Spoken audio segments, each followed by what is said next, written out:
We are live. Hello, everybody. Oh, hello. Hello. It seems like the sound is okay this time. We have killed the feedback loop of doom. Can everybody else hear us? Yay!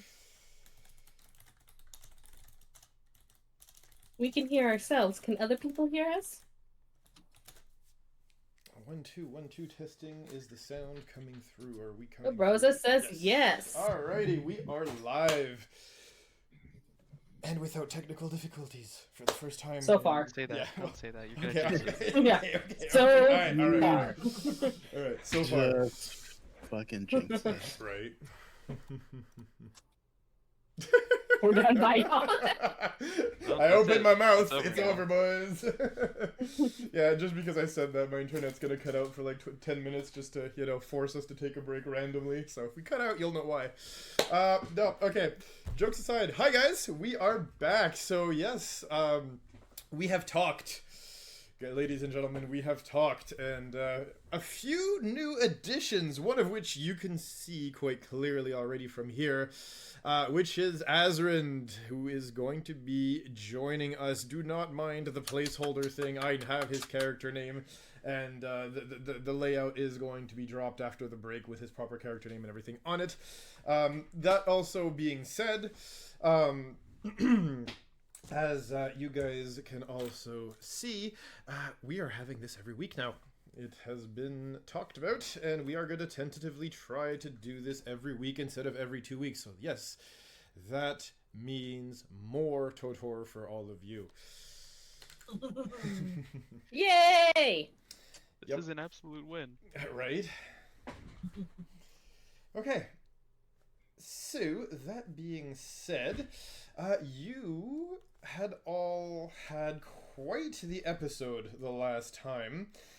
Few things happened. I don't know what you're talking about. Nothing happened. Hell, 2 of us weren't even here. 3 of us weren't even here. What? Wow. Perfectly fine. We just smelled some roses and went on our way. Right? Right? So, I think so. long story short, because that was one heck of an episode. Yeah, our valiant heroes here took on a monster of the dark side specifically designed to kill light side force users, aka a Tarenta tech, and the results were bloody, to say the least, as we did end up losing Zizu last episode, whom, yeah, the dice remembered the episode, we remembered the dice, the table laughed, we had a good time, but long story short, but yes, long story short, we lost another member of the crew, unfortunately. The unfortunate reality, however, is that, at the very least anyway, the Wookiee ecosystem had been somewhat changed, where instead of being a perpetual summer, it is now going to have all 4 seasons across the whole planet. But thankfully, it's not just all the trees dying, as they have brought balance back to the ecosystem, and a proper balanced, not one fully tilting on an eternal summer or one into an eternal well, I don't want to say winter, but death of all plant life on the planet. That being said, everybody had hopped back on the ship, plus 1 new member, Only, a Togruta, and the ship was currently back humming happily in hyperspace, on its way back to Tython, should I say. And one last little reminder, because it is Extra Life month, I believe, all the donations that have been made in the other streams are carrying over, in the sense that we will have another 5 pulls that'll unfortunately have to be made at some point today out of the deck of many things. So it's going to be a little bit on the chaotic side. And what I think we're going to do is we're going to take a page out of Rojan's book on that one. Yes, I'm shamelessly copying off of him here, copying the other kid's homework. But Monster. When it works, it works. The pulls you guys are gonna make will definitely affect the story as a whole. It's not going to be just affecting you guys. It will affect the world, as one would say. So you know, pull good or you know don't. That's going to be a very interesting little That's entirely setup up to here. the dice. Yes, definitely. For me, at least. But yeah, that's going to be a little bit the menu for today, as we're going to be slowly coming back to Tython, probably putting old friends to rest, making a few new friends, and then back to adventuring after a couple of pulls from that Rakaten data pad. Yes, I can English, I promise. Okay. So, Can you? before we get started, any other comments, anything else that anybody else wants to add up? Or are we ready to roll? I'm gonna take the silence that we're ready to roll. Okay. Roll out. Autobots So- roll out. Right.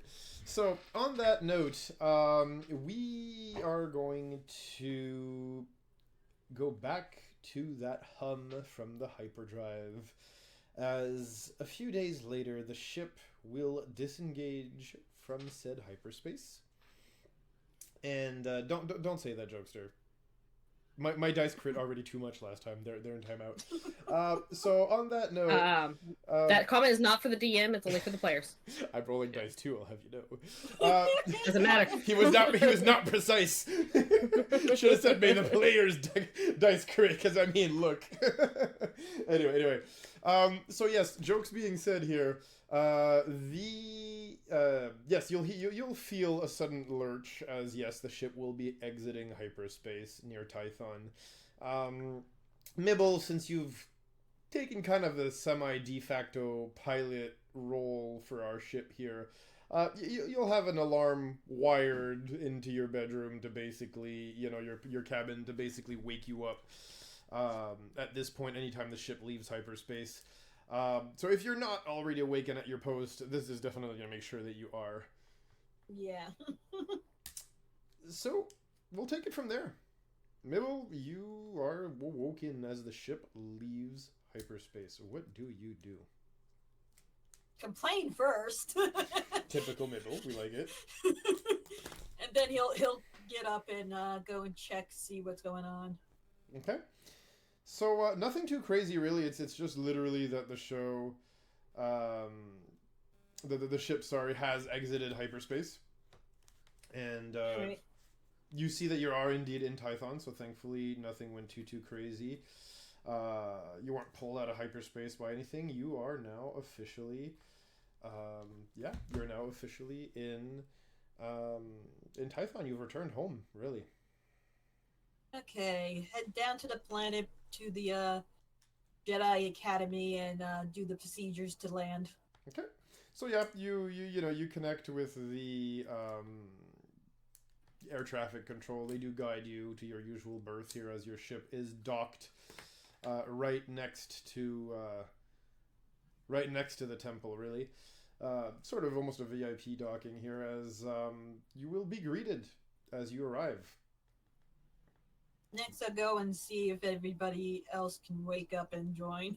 Yep, absolutely. Everybody awake. else, as you lurched out of hyperspace, what do you guys do? Let's hear from you, Orta. Orta's got a morning routine that he's pretty adamant about doing, consistently. So he woke up, did his morning, getting ready, and then he pretty much spent the rest of the morning until, he has to do stuff, meditating. Mm-hmm. Not really Okay. too much else going on. Very, very good. Only you had just joined the crew at the back end of the last episode here. You'd been given a cabin, of course. I do assume. I don't know. They could hate me. Just kidding. Yeah, they put you in the brig. What do you do as you feel the ship lurch out of hyperspace here? Probably take a glance outside, notice that we're not quite planet side yet, so food. Okay. Where's food? Need food. You go to the mess. As you go and sit at the table, you know, at the table for the mess,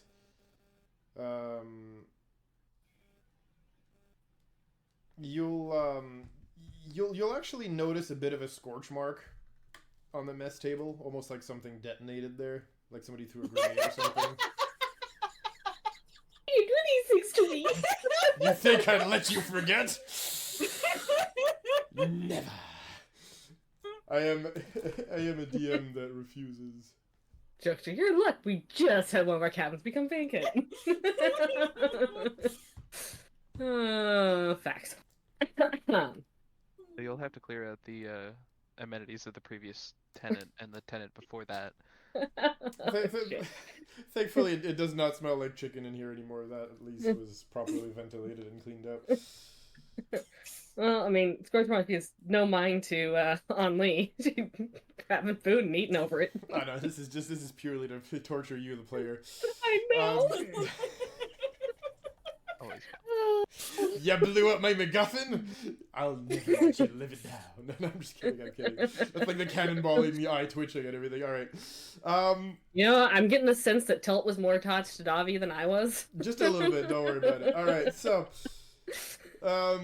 I mean, look, twins, and then one of them died. Like, it was the perfect setup, and then she just blew up the MacGuffin. I mean, look, I'm not complaining. Look, Alright. That's your own damn fault. You shouldn't have made it such a stressful situation. Look, I'm glad that it was immersive to the point of the character freaking out, but... No, you're fine. Okay, so, you guys do end up landing. Zuri, are you back from Babu? Probably not. No, not yet. Okay. No problem whatsoever anyway, as the ship will land, and as I said, once the ship lands, you guys notice there are a few people on the, well, for lack of, I guess landing pad would be the proper Star Wars term here. On the landing pad, there's two people standing and waiting for you. I mean, yes, one of them is calm. Yes, one of them is indeed Garm, who is indeed waiting for you guys, especially after the news you guys gave him on the whole hollow on your way over. He's definitely worried about you guys, for sure. The other person, actually, you guys might actually be surprised to see standing there, because it's Alia.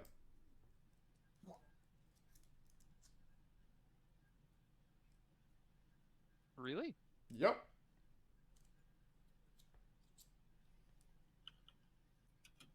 Two can play this game. Who's Alia?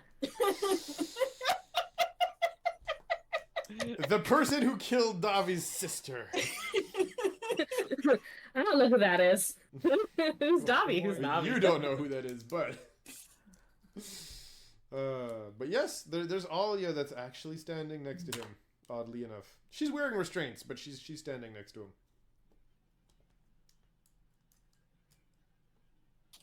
I opened the doors.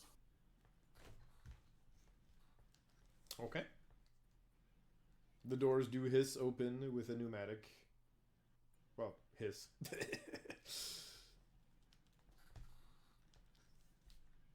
Well, what is this about? Ah. Yes, Mibble. Cheerful as always. Yeah. Clearly. Your coffee has done, your stimcaf, sorry, has done nothing to, aid your sunny disposition. Haven't had my coffee yet. Which explains everything. Alright, good to know. Are the others in there with you? Zuri's in her room. Otta is likely in his room. We do have a new guest. And, we already told you about, Zizu, so... Sadly, yes, terrible news. Although, you may want to talk to Otta. Oh. Yeah, some things may have came up while we were on, what's it called, Tatooine? Whatever it Tatooine? was. I thought you were on I Kashyyyk. mean, that's what it was. Kashyyyk, yes. And Sorry. You don't really remember the need your client's coffee, Mibble. name. I'll get that afterwards. Very good. So, yeah, I think he's better off explaining what's going on. Very good. Let me know. Actually, I guess I'll just wait here for everybody to come on out. Gotcha. I'll send him out to you. He goes back into the ship, gets his coffee, and then goes to get the order. Yeah, I love how he enjoys testing Garm's patience by just literally doing everything as slow as humanly possible, or, in his case, as slow as rabbit possible? Anyway. What? I ain't hopping to it. Right? He has priorities. Clearly. I mean, given that we landed on Lee's probably not far behind to exit the ship and Okay. So, I mean, Onley here would exit the ship, and you're basically face-to-face with a roughly 6'2", dark-haired male that looks human enough, but he's wearing a bandana, as he is a Miruluka, right? Covering his eyes, and he's got a couple of scars adorning his face, a stubble of a beard, and his clothing... Well, they're Jedi robes for sure, but they look like they've seen better days. They're frayed at the edges. It's almost like if somebody went for the look rugged, but ended up looking Homeless. like they live under a bridge. Exactly. doesn't really phase on Lee. He'll get a grunt of greeting. He kind of raises an eyebrow. It just kind of peeks from behind the bandana before coming back down behind it.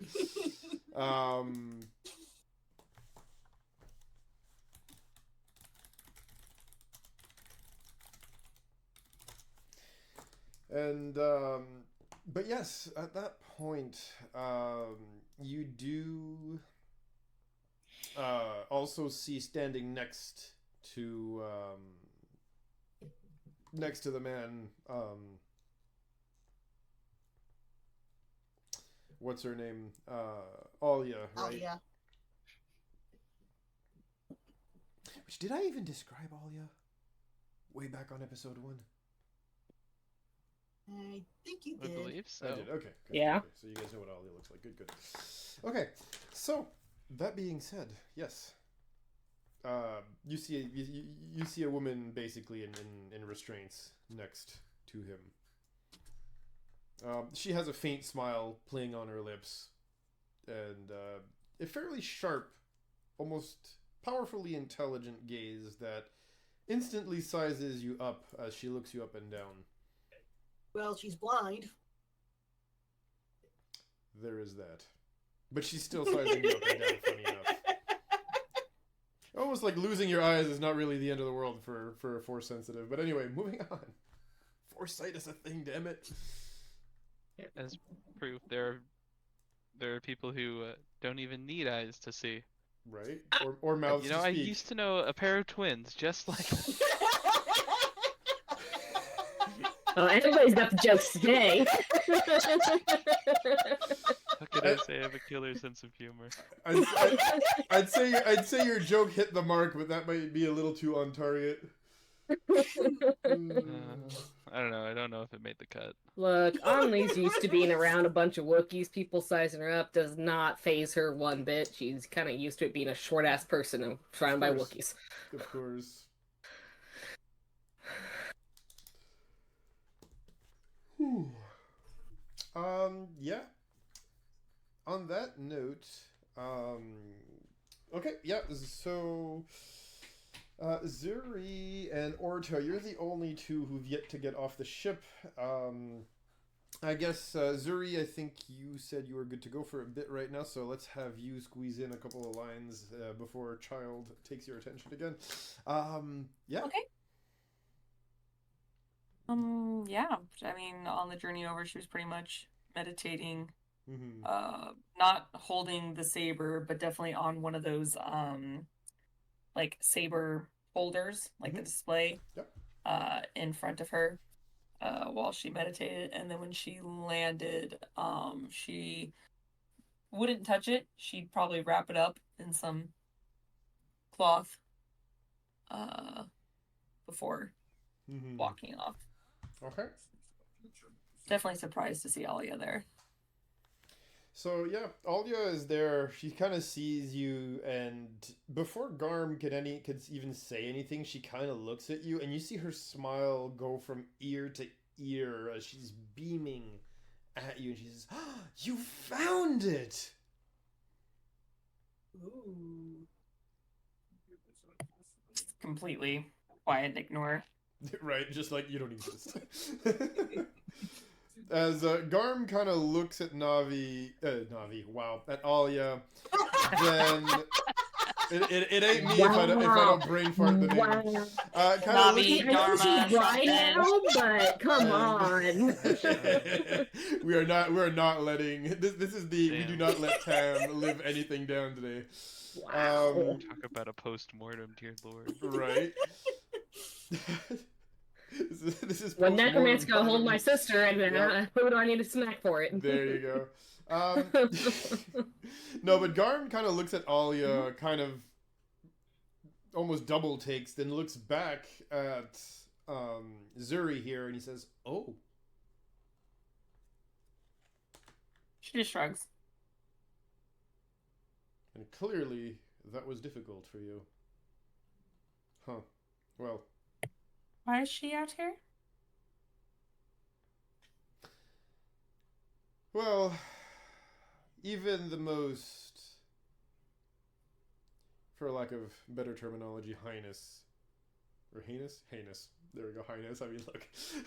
Even the most heinous criminals do still get a couple of minutes to walk every day out of their cells, get a little bit of fresh air and movement.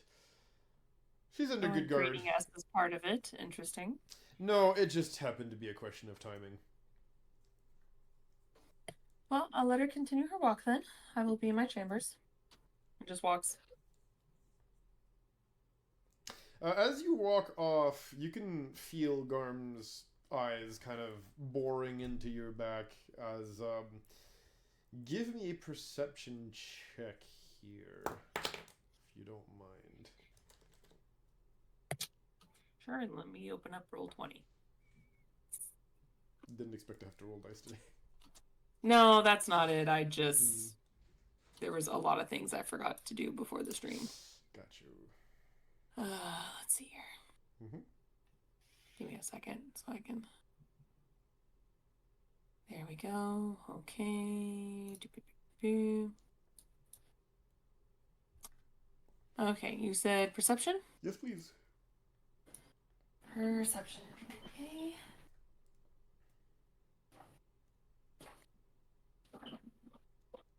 Oh god, I'm getting a big old box in my way. There we go. Okay. That is a 17. You can feel through the force a very brief wave of worry emanating from Garm as you walk past him and away from him. But just as quickly as it comes, it goes in and kind of dissipates. Okay. Last but not least, Orda. I mean, yeah, I'd step out of my chamber. Hey, you landed and gone. Yes, precious. I'll give you time. You got this. Wants to see you. Garm, not Golem, but yes. Garm. Yep. Hard R. Garm. Okay. There you go. You'll get there. Do it the cannonball way. Okay. It's a G-arm. Exactly. Thank you for the heads up. I'll go and meet him now. Yeah. Really? By the way, about that lightsaber of yours. Yeah. What's up with it? I don't know yet. Yes, now's the time for that conversation. It's It was supposed to happen last episode, to be I fair. know, I know. Well, Mibble still believes it's in the dark purple color. Yeah. So She still thinks Yeah. it's a soul saber. yeah. I Well, he I have- yeah, but yeah. yeah, I have no intent on using it. And I simply it's in an odd state now. I don't know how to explain it, but it is not the same as it was before. Well, what?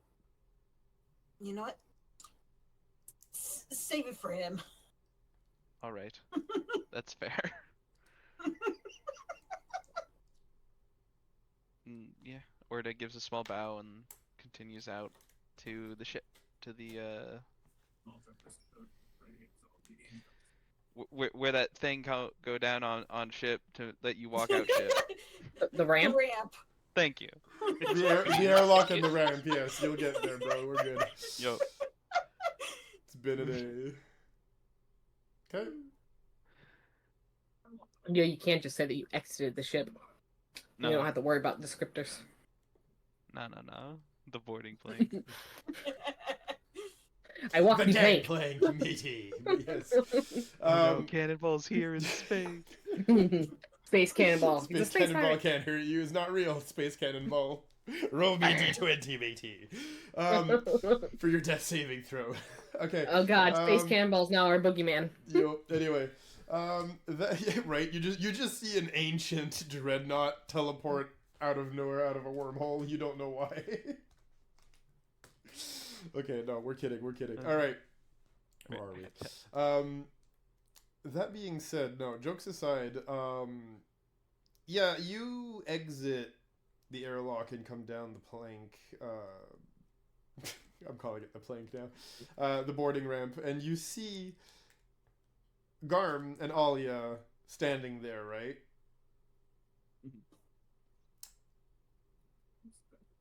And the moment your feet hit the deck, Notably, I will state I'm not holding the saber is still in my room. yep, that's fine. Yeah, just for clarity. Yep. The moment your feet hit the tarmac of the it's not really tarmac, but you see what I'm saying, the durasteel of the land of the LZ, landing the pad, landing zone or whatever. yeah, the landing pad.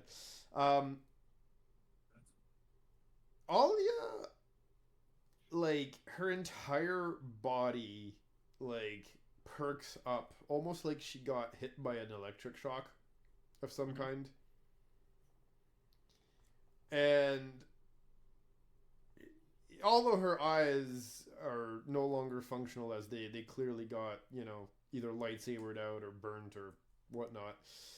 Bad times. You guys know how it happened, but we're not going to go back to that. Although her eye sockets right now are not functional, her head turns in your direction. It almost feels like she can look right through you. As Feeling you used to get from a crewmate. right, as in a very non-Alia way, she just goes, "Oh my gosh. You did it! You did it! You did it! You did it! Ah! I knew it!" What? Oh, come now. You think leaving it on the ship is gonna hide it from me? Come. You have to let me see it. I'm going to have to refuse that. Oh, come on! Don't be stingy! Nibble is watching from the door of the ship. Mm, I'm not gonna touch it. You are not- I just want to see it. I can't believe you actually managed.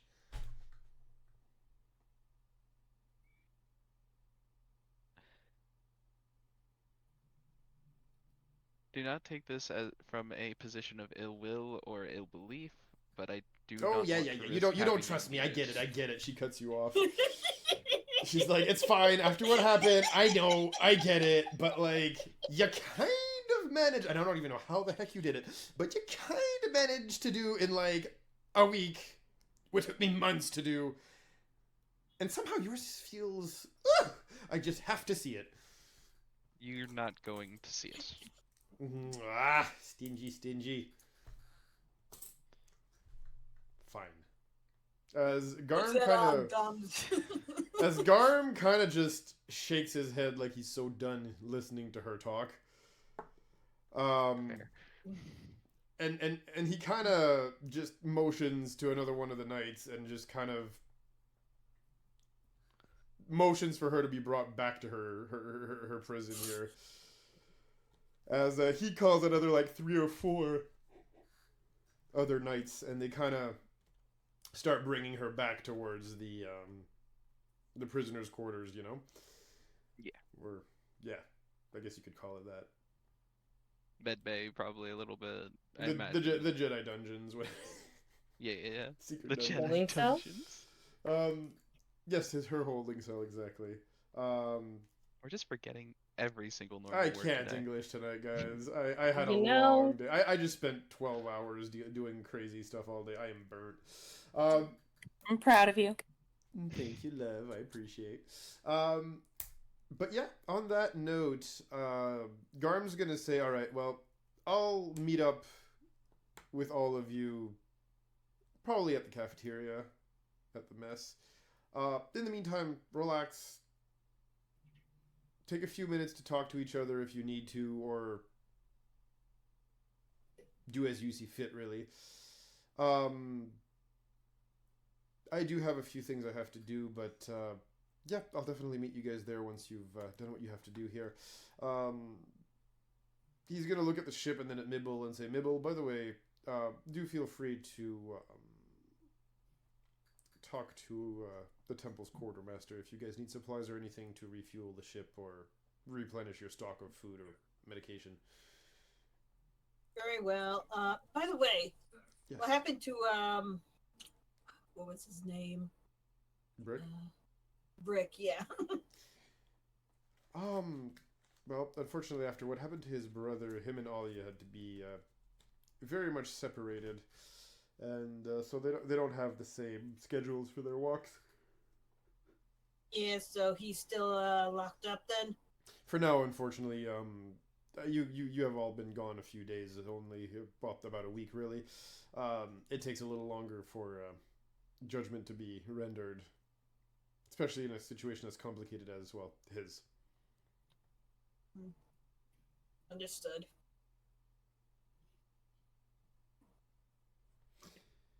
Well, on that note, may the force be with all of you. Please rest. Again, you've had a rough little while. I'll be at the cafeteria. Yes. And on that note, he will give you guys a slight bow, turn around, and head on back towards the temple. The way we're going to do this, I'm going to do this a little bit like a hub right now, which means you guys are free to talk to each other. You're free to go and find certain characters if you want to talk to them. You do have a few options, like I said, with regards to purchasing things here at the quartermaster. But yeah, we're gonna kind of split the party here for a few minutes here and let each of you kind of have a bit of a downtime activity if you want to have one, or like I said, talk to some of the NPCs if you choose to do so, and we'll kind of go from there. Zuri, are you still available right now? Technically, I'm taken. How dare you? But all right. Damn. Wow. You gotta shoot your shot. Look, Wow. Look, I'm All the flat. sass today. Look, I'm flattered, but I meant more with regards to available to play the game, not available Oh, magically. Gotcha. Damn. Yeah, no, she's in her quarters right now. Yeah, she'll hear a very light knock on the door here. Being force sensitive, do I sense a familiar aura? Yes, it's Garm. You can tell. He's not even Okay. hiding it. Yep. She's like, you can come in. He does open the door and steps in.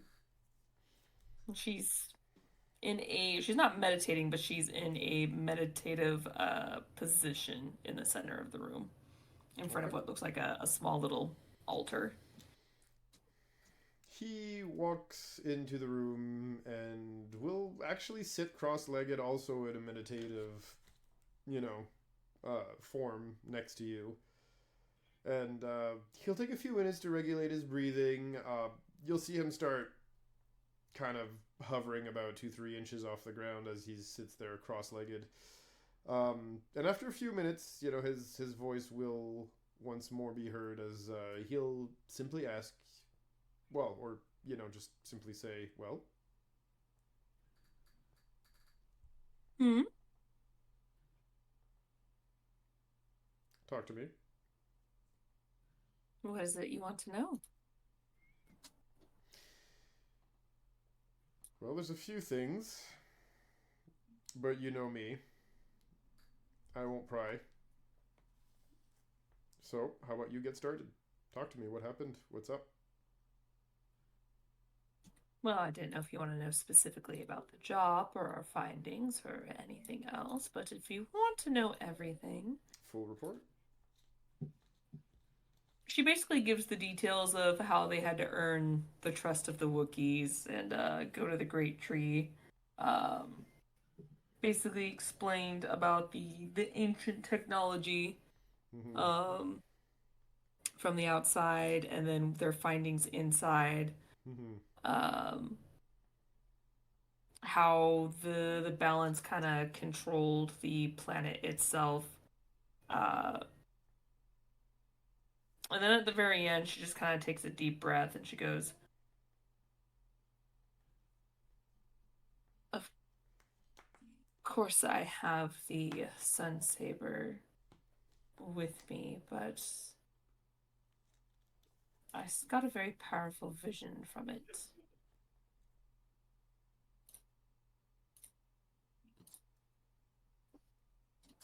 He nods. It's a slow, it's a slow nod. And,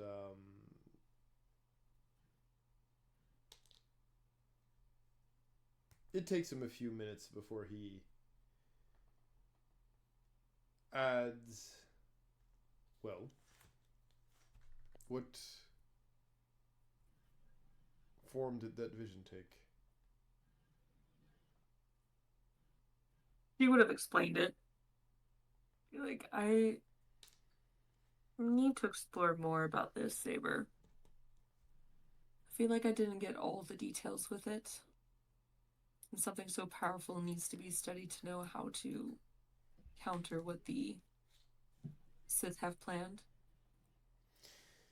So, he's gonna listen to that for a bit, and he'll ask you after that. He'll say, well, did you activate it? No, I haven't yet. Kind of nervous too. It's technically not mine to activate. Well, it's not. I don't think it's technically anybody's to activate anymore, but... No, but visions hold power and memories. I don't take them lightly.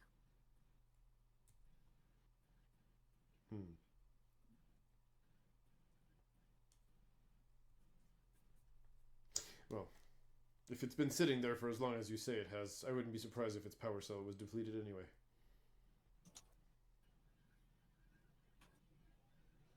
Because yes, ladies and gentlemen. Like I said. Yep. Like I said, I didn't want to do anything else. I have a history of touching powerful sabers and getting powerful visions, so this one's one for the list for sure. So, as you're both having that conversation, he'll again ask you some questions and go into details about that vision, which we've already gone through last episodes, so I won't, bore the gallery by repeating the whole thing, but he does still, again, ask you for some details and talks to you about it a little bit. Meanwhile, the rest of you. Orta, what are you up to? I am definitely. I'm gonna go back to the ship and grab the saber so that I can then bring it to the library to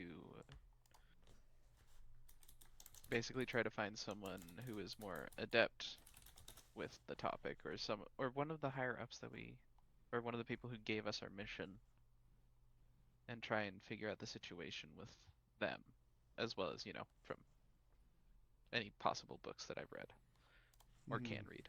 Mm-hmm. I'm studying, basically. Okay. And is there like a specific subject that you're really focusing on right now?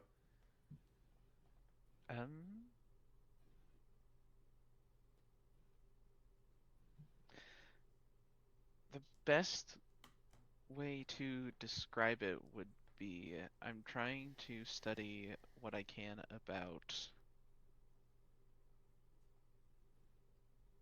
how basically Jedis train in the light side of the Force.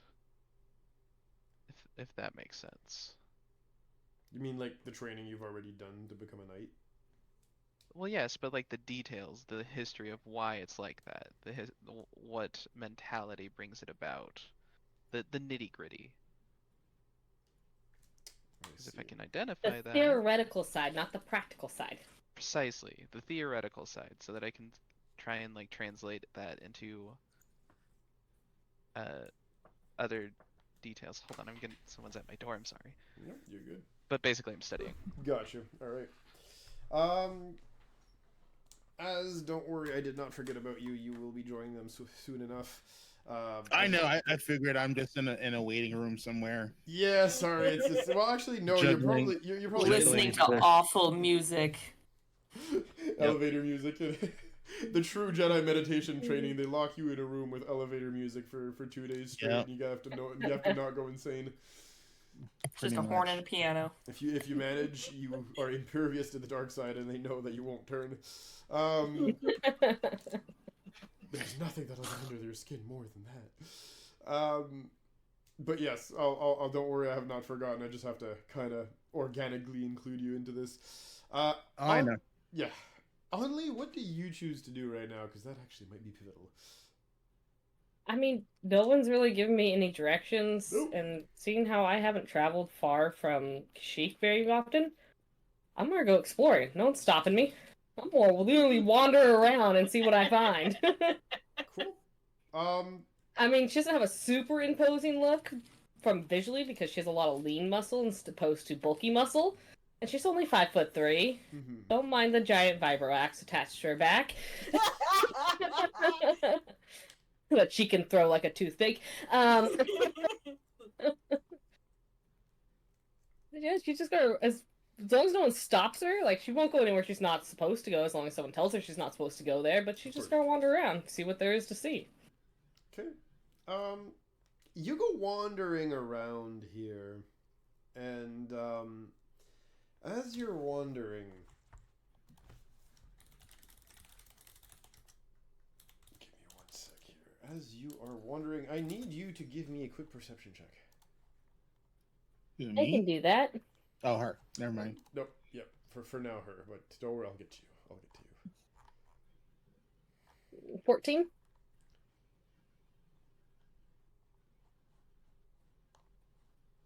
My perception's not terrible, I just rolled a 10. Unless anything that affects that, I think it's only... So, here's the deal.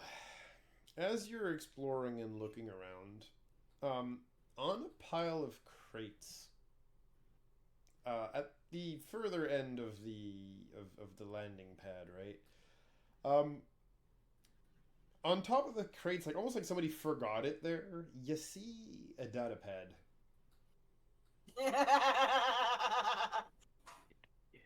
Well, we should probably return it to the person who left it there. Right? Something about it just calls to you kind of deal, you know?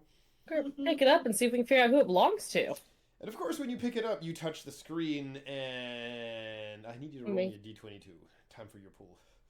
Oh God. You said D20? 2. 2. Okay, D22. okay, hang on. Let's see if I can remember the commands for Roll20. Slash Slash R R. space D22. Everyone together. Slash Slash R R. 1d22. Space 22. D22. Yeah, you tell me every time and I still don't remember. Enter. It's okay, Don. 21. Don't worry about it. Okay. 21. Let's see what that is. At least you didn't say Navi. That's not even the character I played. Yeah, I Zizu, remember. wait. I was called Zizu Zuri the other day. I was like, no. Give me a minute. Oh no, Zuri died. No, wait, no, that was easy. Sorry. All players Now they're- together. Now they're both dead.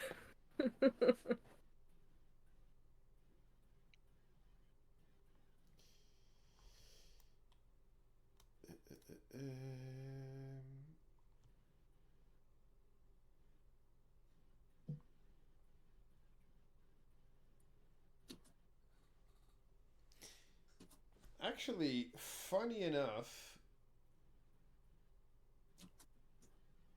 you're lucky because we're not using an XP system right now. You drew the Fool, which usually leaves you to lose 10,000 XP, and then you gotta draw again. But funny enough, not, by the way, not de-leveling you, but just leaving you at like 1 XP kind of thing. Funny enough, no, this time you basically just redraw as a result because Okay. you were not using an XP based system, we're using a level based system, so So still a D22 yeah, or? just a redraw. 17. All right. Let's see.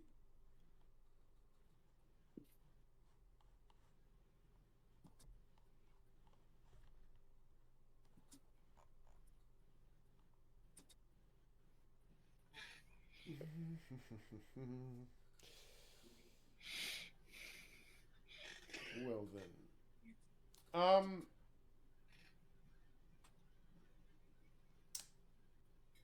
So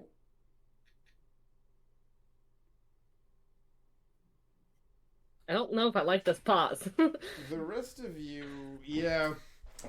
I'm gonna write a note. You'll figure out what this is later, actually, because like I said, it's gonna affect the story. So this you'll actually figure out later. Okay. Eep.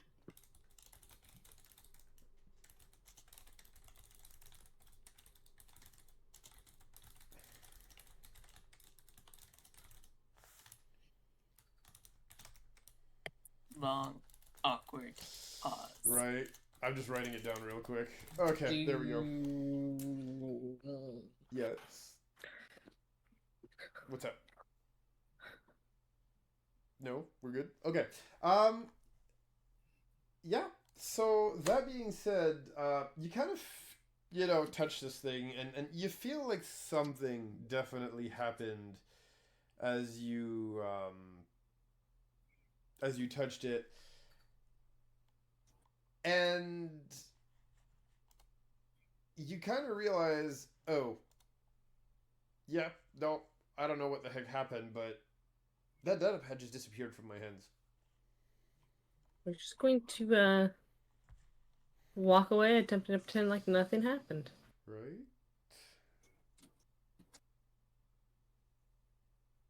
Okay. That being said, Continue my wander through the temple. yeah. And as you do, where would your character be right now, technically, other than meditating in an elevator?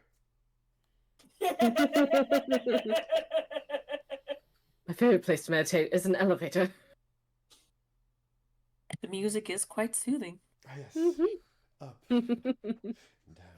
It makes my Oh yeah, up. meditation full of ups and downs. Right. Yeah. Oh, somebody pushed the alarm button. We're not moving anymore. I'm indifferent with elevators. They have their ups and downs. That's like Rock's falling down, his character dies. All right. Rock's fall, your character dies.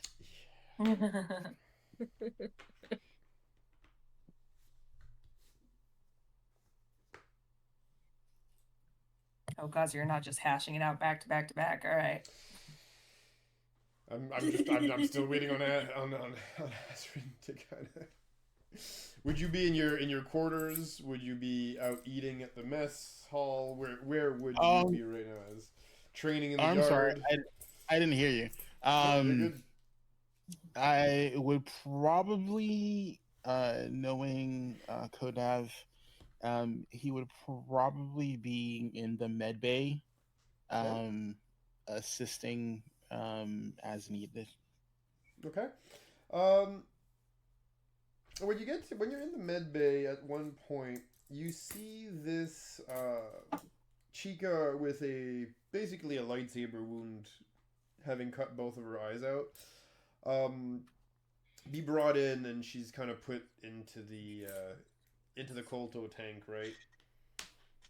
And as she's being put into the Kolto tank, you can hear her like almost like a bit of a broken record as she's like, "I knew it! I knew he could do it." I am going to use my guided by the Force, and basically, it's when I attempt to glean a piece of knowledge. I'm gonna see if I can figure out how this person lost their eyes. I mean, oh my, okay.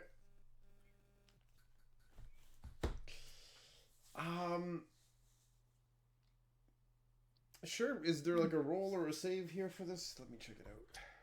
it says usually the information comes from a seemingly random person, book, data file. Your GM might rule that the knowledge you seek is secreted away. So it's like you decide what I do to know the knowledge. You're kind of looking at her, right? And one of the Jedis that were escorting her kind of, after she goes into the Kolto tank, of course, he kind of looks at you and he says, "Yeah, well, whoever sliced those off, I need to buy them a drink." They're rubbing it in.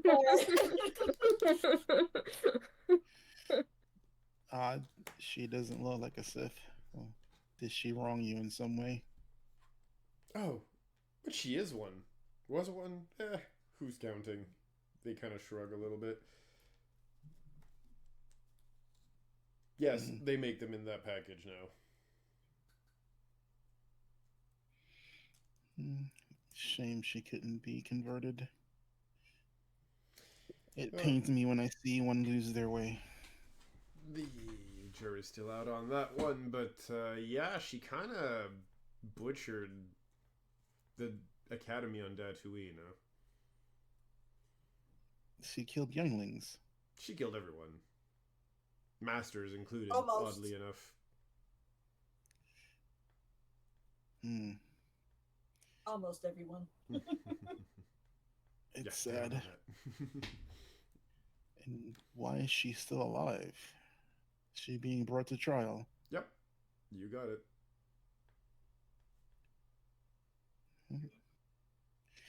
Well, we'll do what we can to make sure she can withstand questioning. Right. And they kind of fall silent as the Kolto treatment kind of is ongoing at that point. Mibble, what are you doing right now? After what happens out there, in front of the ship and all, Mibble will going. He'll probably see about getting a chat with Brick, just do like just some general conversation, like how he's doing and whatnot, and maybe give him a tad bit of support. Mm-hmm. And then he'll probably return to his room and do some book reading and stuff. So, Working on his weapon stuff. when you get to the prison area, I guess you could say, it probably takes you a little while to get there, either because you get distracted out of the way or interrupted by somebody trying to hoist some menial task onto your unionized shoulders here. But one way or another, by the time you get there, Alia's back in her cell, the quick little Kolto treatment having been finished here.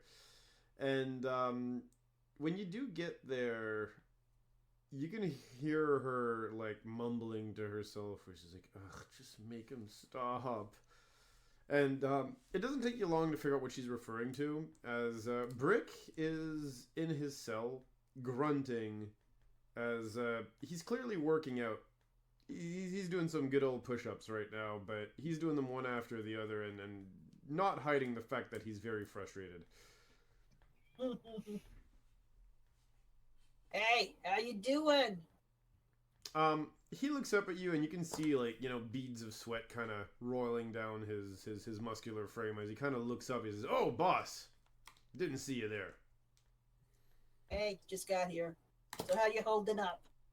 Oh, being put in here all day every day is enough to make anybody go crazy. Probably why the chick next door already got used to it so easily. Anyway, have things been going a little better for you, or I mean, what's the status on things concerning? Well, still no force powers, so I can't exactly, choke the crap out of her from my cell over here, but maybe one day. I gotta stay hopeful. I love Brick. I'm sure her actions will eventually catch up with her. Well, I mean, she's in a cell. Anything is gonna catch up with her. She can't go anywhere. I just hope that what catches up with her first is whichever means I have at my disposal will inflict, to inflict a painful and violent death upon her. As much as she may have deserved it, it's best to let those with higher authorities handle it. Take the fun away from me? Nah, no way, man. As soon as I get out of here, she's toast. And they're likely going to put you back in the slum. Oh no. A free vacation where I'm fed 2 meals a day, I get to work out as much as I want? Would you rather be on the ship helping me and traveling around the space world? He kind of looks at you and he gives you the most, like, nibble answer you've ever heard. He says, "Depends, what's the pay?" Freedom. Don't have to be stuck in a cell. Like I said, three meals a day, and I don't really have to do anything. Plus, I get to kill her. I'll take my deal over yours right now, unless you have a better offer.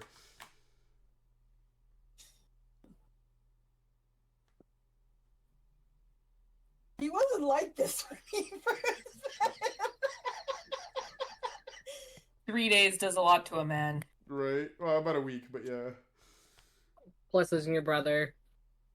And losing the one person that actually offered you comfort. Yeah. And then being stuck next to the person you hate the most. Yeah. The person who killed your brother. And the person you... Technically, indirectly, the person you cared about the most. With the most.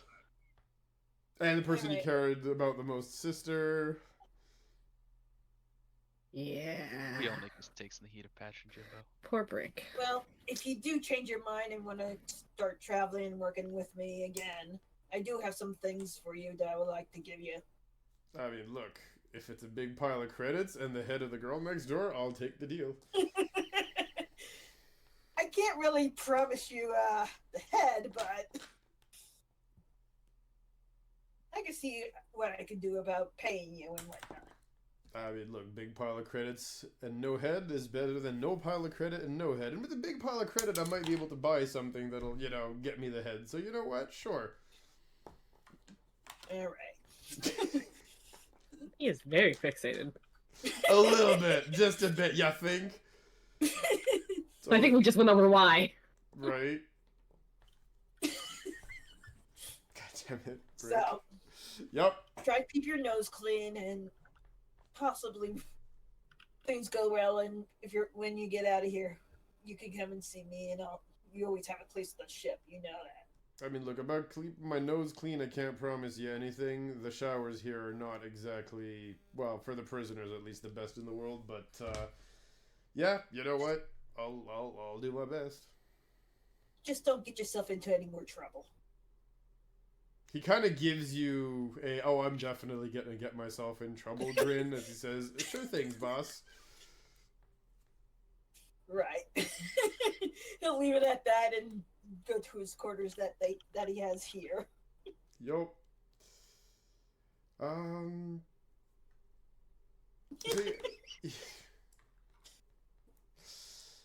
Yeah, as this being done, you actually are gonna get a summons to the food area.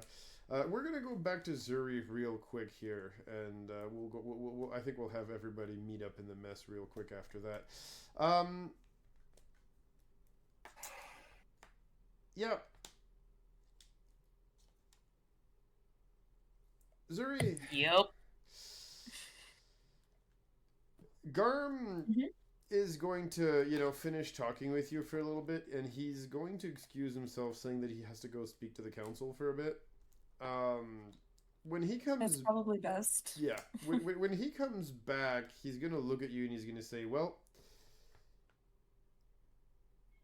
since you've recovered it, I do need you to try one thing, if you don't mind." What's that? Can you see if it'll activate?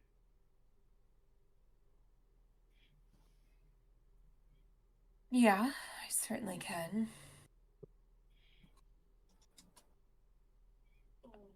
She will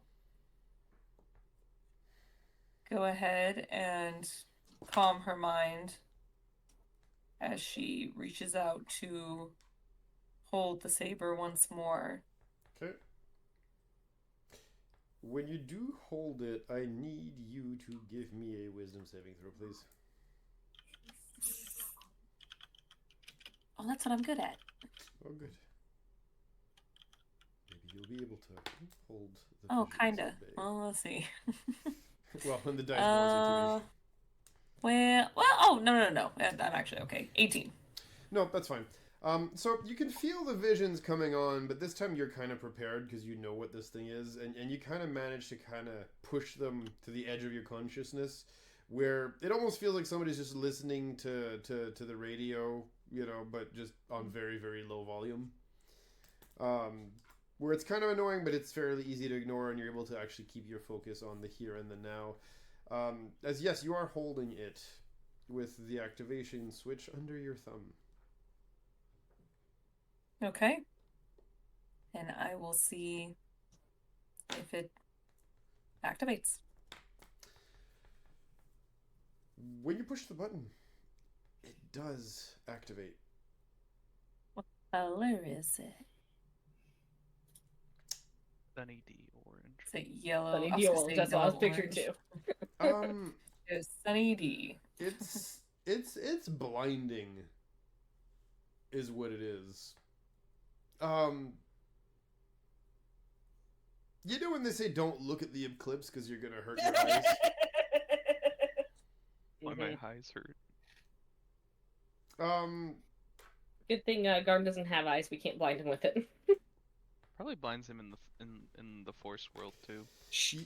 So you, like I said, Ruin my dreams. when this thing turns on, it's blinding. Like it's like somebody turned on the sun at the tip of your lightsaber, or you know, out of your lightsaber hilt. On just the tip. Haha. And so on that note, you even feel like a pleasant heat from the blade. And you can tell, as you kind of move it around a little bit, as it pleasantly hums here, that yeah, no, this thing probably burns at a very, very high temperature. Oh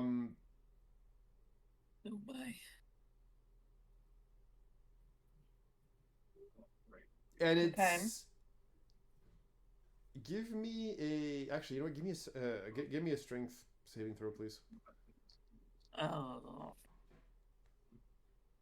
no. Oh no. That's a 5. Um, it starts to shake, almost like your arms having a hard time just kind of holding it. It's almost like its mass fluctuated a little bit as you swung it ever so gently. Um, it almost kind of like slips out of your hand as it, kind of touches one of the nearby pieces of furniture, namely the table in your room. And you know how a normal lightsaber cauterizes as it cuts? Yes. Um, this thing doesn't just cauterize. It's basically disintegrating when it cuts. Like it leaves a hole in the table, and the edges are not even singed. It's like it just erased it from existence at such high temperature that the atoms around the spot that it touched didn't even understand what the hell was going on.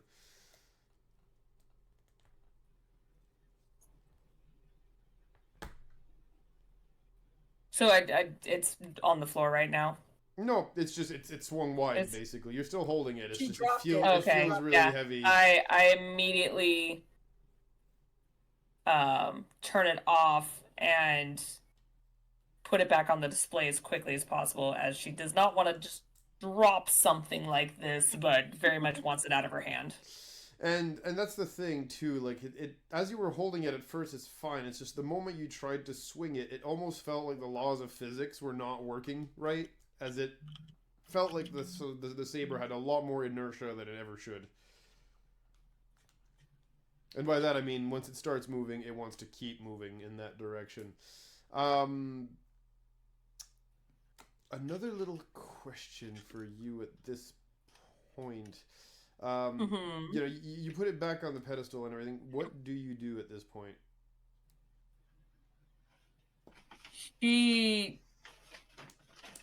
definitely takes a few steps back and kind of just like holds her arm from it kind of like shaking from that heft and everything. Mm-hmm. She goes, huh. It's a lot of power. It's a lot of energy, actually. You kind of notice it takes you a while to notice, but you kind of notice that Garm is sitting there almost like he's shell shocked. I'm like, oh god, did I cut off his other hand? First of all, no, you realize he's fine on that front, but Oh, thank god. the reason why he looks shell shocked, you understand at this point. He's a Miraluke. He sees things through the Force. Oh yeah. No, yeah.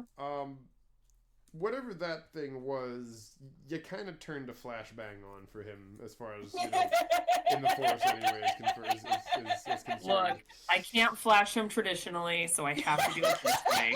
Look. I had to shock the boy somehow. Look. But yes, he had failed the. He had failed the. Unsafe. Or something. That one, yep. I'll get over it. That one. She'll definitely kind of walk up to him and just kind of place her hands on his shoulders with concern as she goes like, I'm so sorry. Are you all right? He kind of I rubs. didn't expect something. Yeah. Sorry, go ahead. Mm-hmm. I didn't expect something like that to happen. he is rubbing his head like he has one heck of a wicked migraine at this point, and he kind of looks at you and he says, "If you could have only seen it as I did." Well, I may not have been able to see the energy, but I certainly felt it with my other ability. It's Incredible. terrifyingly strong. Not in a dark energy kind of way, just unfathomable amount of energy this thing emits. I was not prepared for it at all. Then And again, I don't know what I was prepared for. And on that note, he says, "Do you mind if I try?" Yes, just be careful with your senses just in case. I know it's something you can't really turn off like that, but just careful. Of course. No matter I'm expecting it, I'll be careful. As he picks it up and goes to push the activation button, and when he does, nothing happens. And he kind of raises an eyebrow and he goes, "Huh." Interesting. What do you feel? Oddly enough, nothing. It feels like a normal lightsaber hilt. Pushes the button a couple more times, nothing happens. Huh. Did you turning it on drain what was left of its batteries? He kind of gives it back to you. She is very hesitant at first before she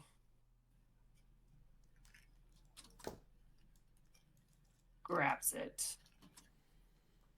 Okay.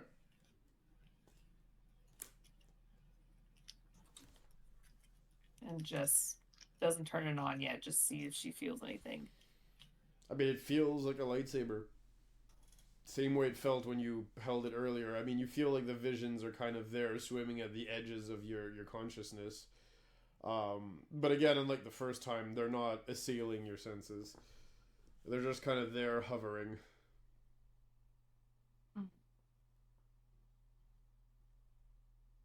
That's only one way to find out, I suppose.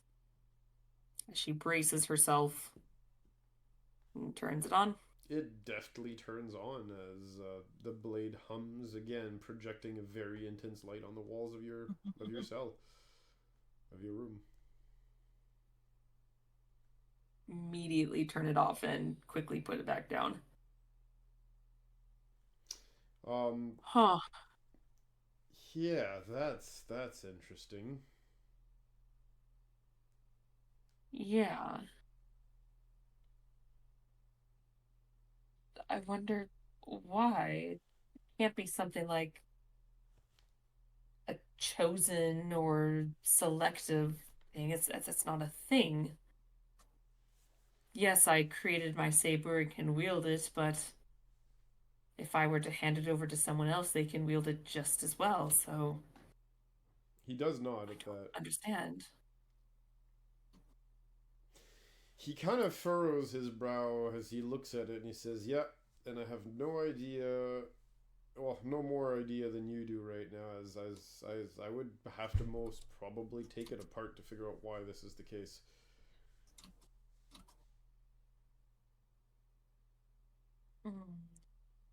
That sounds like a job for someone with very deft hands. I don't even think I want to take apart something as delicate and ancient as this. Oh, no, of course, I wasn't suggesting to do that. I was just saying that I probably would have to do such a thing if I wanted to figure out why this was the case. I have no idea, but it does seem, regardless of how that is the case, it does seem that for some reason or another, this weapon is, well, ugh, the term leaves a nasty taste at the back of my mouth, but it just simply seems that the weapon only obeys you. What the? That's such a weird term. It's bonded. I guess. I don't know if it's because I'm the first one that has touched it in who knows how many years or what, but something tells me I need to study this even further now than I originally anticipated. He nods and he's gonna say yes, and we'll have to go a little bit more into details about this, but I've talked to the council. Oh, he already left and came back? Yeah, he did earlier, remember? Oh, it was so fast. Yeah, well, it was a quick talk, but considering the nature of this artifact, I don't believe it's safe to keep it on Tython. Whether it be due to the planet possibly getting attacked again, the risk of being around too many other Jedi whom could potentially be tempted by it, or simply having it and I haven't even gotten through and checked that part out, but anyway, keeping it and whatever Orta made here together in the same places is not something that would be advisable, apparently, as far as the council told me. So, you're gonna have to study it, and unfortunately, we're gonna have to have you study it somewhere, well, I hate to say it, somewhere secret. Yeah, I don't feel comfortable doing it here either with Alia. I don't know what the level of her power is, but if she has a way to somehow send out signals or a way to alert others, I do not want it lured here again, not like before. She does seem so far to have been perfectly agreeable to us, but again, I won't... her reactions were questionable, though. I'll be honest with you. After what she did, well, we'll have to see how the Jedi Council decides of her fate, but... Well, I'm not holding my breath, put it that way.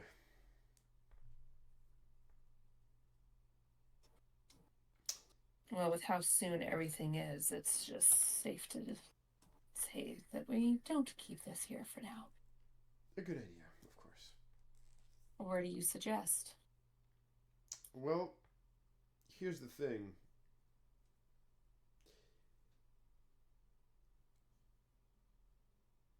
I don't know. And he's going to give you what looks like a...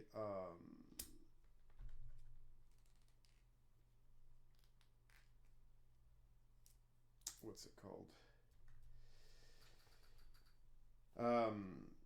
Strange, ancient-looking data pad, the likes of which you've seen before. And no, I'll reassure all of you, this is a predetermined pull. This is not an actual pull for you guys. Don't worry, it does not count towards your 5. But he will give you the data pad because that's what I planned on doing regardless. He gives you one of those data pads. You've seen one of these before. I'll touch it. When you do, you see him, quote-unquote, looking at you, obviously not with, not for realsies there, but through the Force. You see him looking at you, and, oddly enough, he looks sad. What's wrong? The last words you hear coming from him are simply, "I'll miss you," as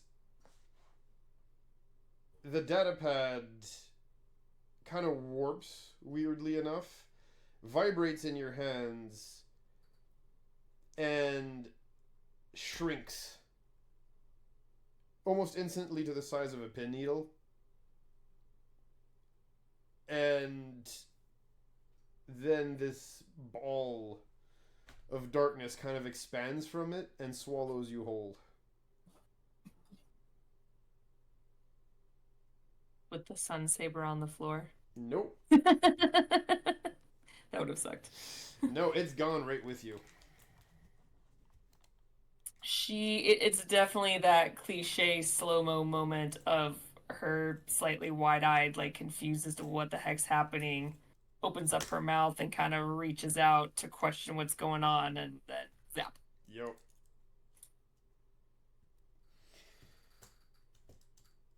As yes, you have been, well, I've been black holed. you've been black Son. holed, basically. Won't you come? I felt dirty doing that. Oh, I hate that song. Anyway. But yeah, either way, yep, that's the dungeon.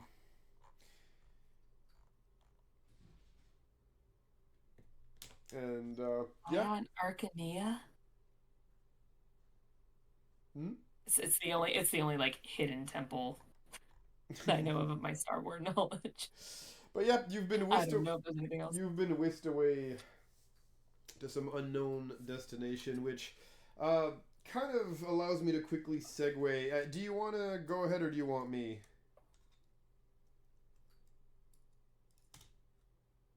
I feel like you're setting me up for something and I'm not following along.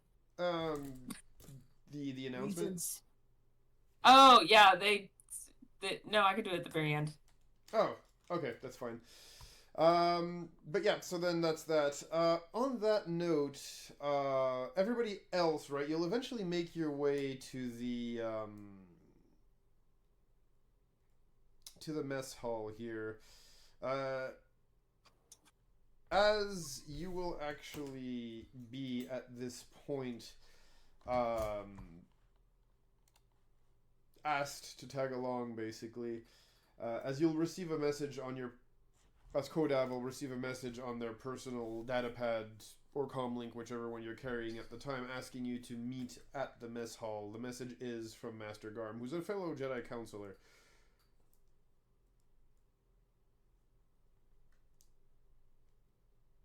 What is this about now? Well, Mibble, it's about what happens next. Yeah, but he's gonna complain about that before heading there. Of course. I was muted.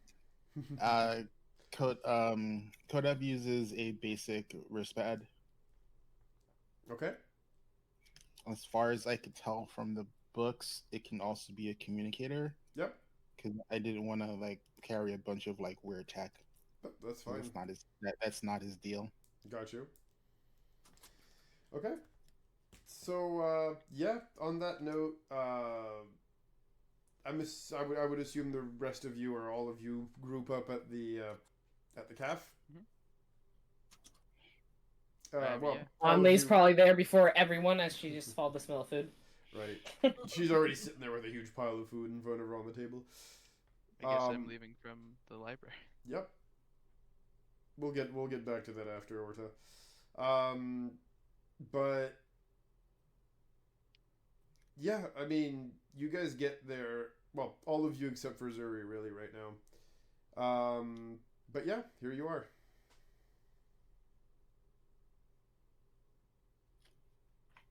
Sybil finds a place to sit and just like relaxes in the chair. Okay.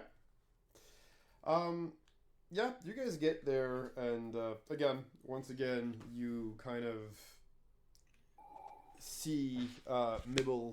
You'll see Garm approaching Mibble, or you'll hear him maybe approaching first with your keen hearing here. But yeah, Garm will approach again without Zuri. He'll sit at the table with the rest of you. He says, "Well, I see everybody's here. Let's begin the briefing." Wait, we're still missing Zuri. Mm-hmm. Unfortunately, Zuri will not be joining you on this little trip. Any Oh, particular reason? Yes, the Jedi Council has officially assigned her to studying the Sunsaber you guys got back. And as such, she's already been relocated to a hidden facility that even I don't know of.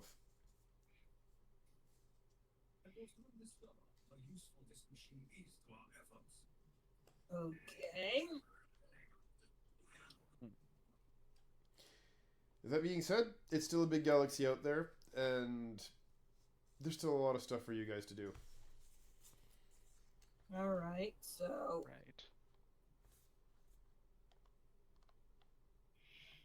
Am I to take it, counselor, that I'm being assigned off planet? That is correct. Everybody, meet Azuri's replacement. And he, kind of points in your direction here, and he says, well, everybody, this is Kodav. Kodav, meet Ortanai. He'll point to Orta. Well met. And meet Mibble. They were both Azuri's companions. hey, sips coffee. And meet, and he kind of points at Onley, well, in Onley's general direction, and he says, I don't believe we've been introduced, actually. Around a giant bite of food, she goes, like, wiping her mouth off, like, quickly. There's not much in terms of manners. Get the feeling she's been around the Wookiees a little too long. As long as she doesn't twist people's arms off when she loses at any board games, but yes. No problem. And she, I'm Anli. Okay. Onley. Yeah, Pleasure. they're a new addition. We just met them. Everybody else, well, I do ask that you give... Why? I am having a hard time getting that name to stick. I am so sorry, Az. Give me a minute. It just doesn't want to. It's an official name. I got it from the Oh, generator. you're fine. It's Kodav. There we go. No, the name itself is so fine. cool. It's just my brain doesn't want to remember it for some reason. It's got nothing to do with you, or the name itself. But yes, Kodav. Why don't you introduce yourself? I'm Kodav Val. I am a medic. I am trained in the way of the Force. I am not a Jedi, despite the Council's misgivings. I presume I'm going to be their medic. Hey, Orta needs it. Garm kind of looks at you, and you kind of get the feeling that he at least partially disagrees with everything that you just said. Having a medic around is always a good idea. And I agree. he kind of sighs and he says, Kodav here is quite powerful in the Force. Unfortunately, as I'm sure you can infer from how he's speaking right now, he has, well, I don't want to say misgivings, but he has reservations about his training with the Order. I just believe I'm more useful saving lives.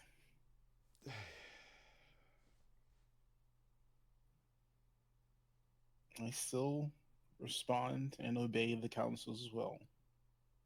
That will not change.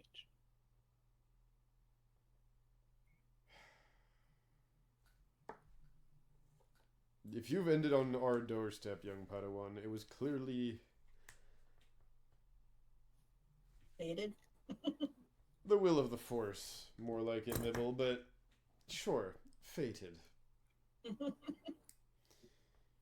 And quite honestly, the longer you fight and resist it, well, the more difficult you make your own life for unnecessarily. But either way, yes, you are to be joining this group, and the Council has agreed at this point. Ortanai. Yes.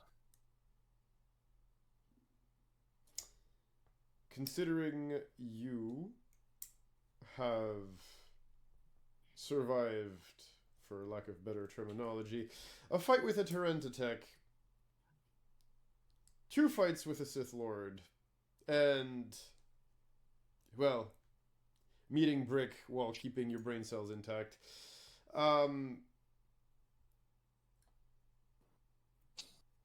I spoke to the council, and of course on a very provisionary basis,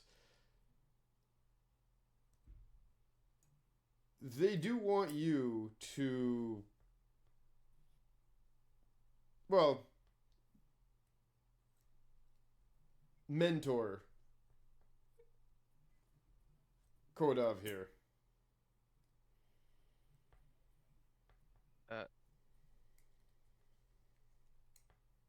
I,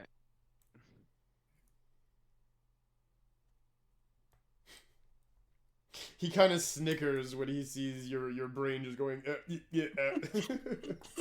as I know exactly what Ord is thinking, but Head empty, no thoughts.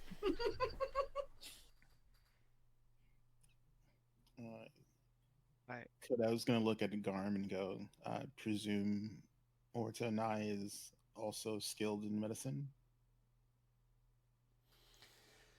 at this that point, is- yeah, one at a time. Go ahead. Yep. that is not a field that I have gone into. I've more been in the field of preventing people from needing medicine. And you can see Garm's smile get wider as Orta answers that. Interesting. Nipple just watches the show. Haven't been Garm good kind of at like it sneaks a recently, bag but of we're not going popcorn. to talk about that. Probably has to take it off of Onley's plate. Right. His plate. There. It just floats off, but yes. You know, Kodav will stand up and bow respectfully to Orta Nai and go, I am in your care. I don't know how I have been given this honor, but I will do my utmost to help you along your journey. As I said, you've captured a Sith Lord alive, survived a fight with a Torrent attack, and, well, managed to get everybody safely on board the ship and almost escape, 3 Sith Lords working together? I think the Council's taken notice of your, achievements. Is this a bad time to bring up the Tarantitech egg? The what?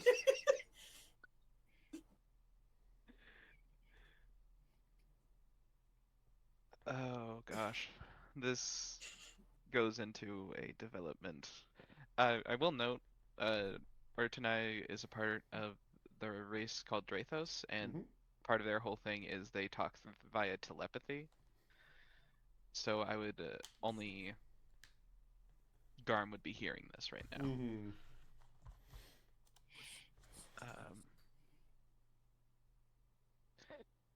There has been a development with the saber I created.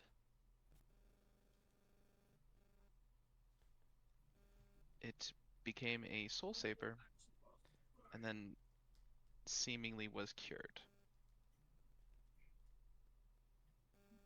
He kind of furrows his brow, his brow, and he says, "What do you mean cured?" Its coloration returned, if not completely.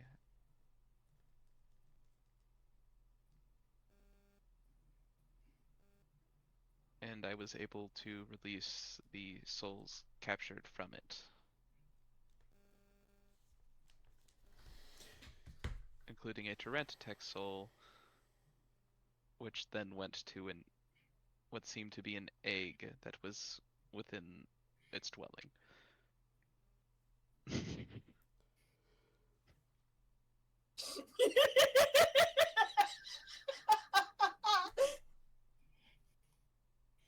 All we see is just Garm's mismatch of facial expressions. Like, I'm like, He's gonna. Is he okay? Is he Something's choking? going on. He's Something's gonna- going on. He's Do we need to give gonna. him the Heimlich? He's gonna I rub. reverse Uno'd Garm. He's gonna rub his temples, and he's gonna say, "Oh Lord, oh the Force." Here, I still have the egg. You what? The egg is on the planet. You brought it here. The way I figure it, from what I have read about Tyrantotech, they are trained and raised in the way that to become the way they are. By Sith. By Sith, yes. Have we ever seen a Tyrantotech raised by Jedi? If it doesn't kill all of us. It's still a baby. Well, it's not hatched.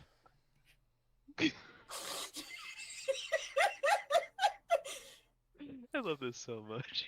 Orta, do me a favor. Keep that thing either on the ship or off Tython. The last thing we need is this thing getting into the room, a room full of younglings or something. You are presuming this is a matter of nature versus nurture, but every single document I've seen leans towards nurture over nature. What I'm trying to say is it's not an experiment I'm willing to have happen on a planet where, you know, everything looks like a stim calf does to Mibble.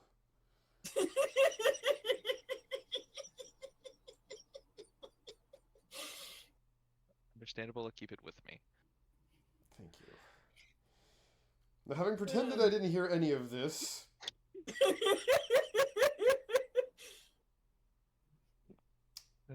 depending on the next series of missions the Council will issue to you all, and on how your training mentoring of Kodav here goes, there is the possibility that the Council will evaluate your performance for potentially,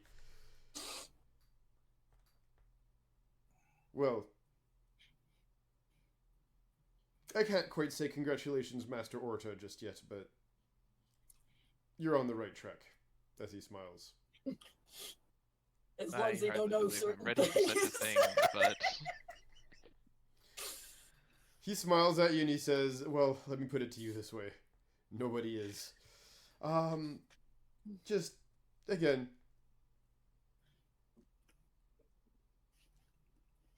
keep up the good work, yes? Understood.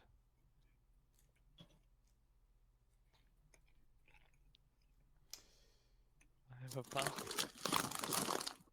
Go straight at Rosa. That being said, I need all of you to do me a quick favor as, again, he rummages through his bag and pulls something out. And he lays one in front of each of you as, those of you who have not drawn yet, of course, sorry, Onley. Oh no. But for the rest of you, he does draw out a series of data pads that he puts in front of you all. What are these? Data pads. Does it look familiar to me? Does it look similar to ones I've seen recently? Oddly enough, no. Nibble picks Alright, his then I have up. no reason to doubt him. You should have. I know you didn't have any, but you should have. Yeah. Well, going in order, starting with Mibble. You pick yours up. Give me the old D22, please. Let's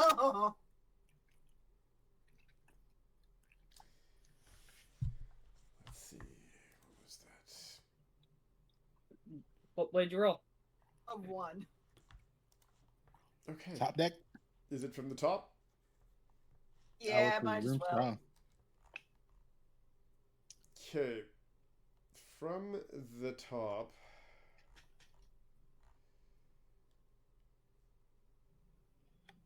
Let me see here.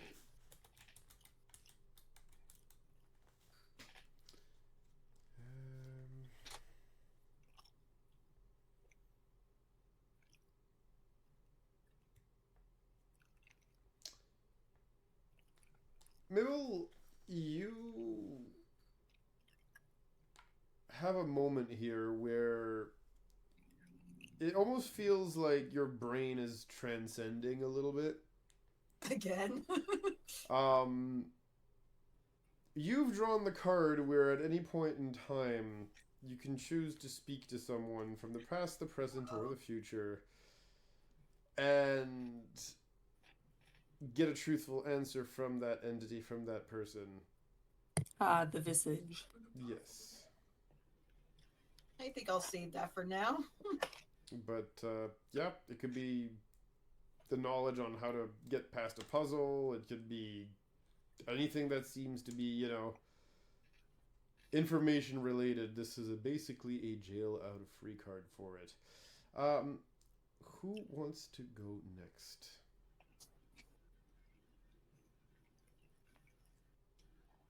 I thought like we were to go going ahead. in order. Sure. I thought we were going in order. I mean, look, I'm What is flexible order? here, but yeah, if we're going in order, I mean, I'll go next. I don't care. you are next.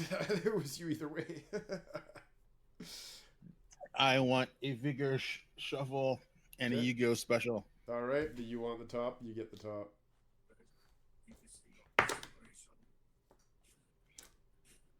And alrighty, so that is alright. Let me roll it from the top. Let's see.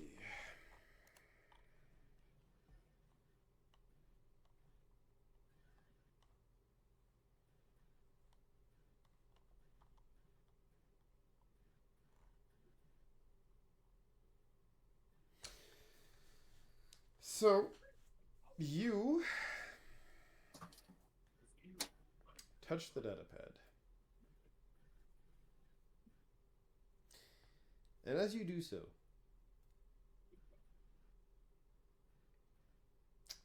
you feel almost like anything in the world is possible if you really, really, really, really want it hard enough. Oh, did I get the moon? Oh, I got the fucking wish. You got the wish. You got the moon. Oh, How God, many wishes did I get? I will tell you that in a minute. You're a lucky bastard. You got all three.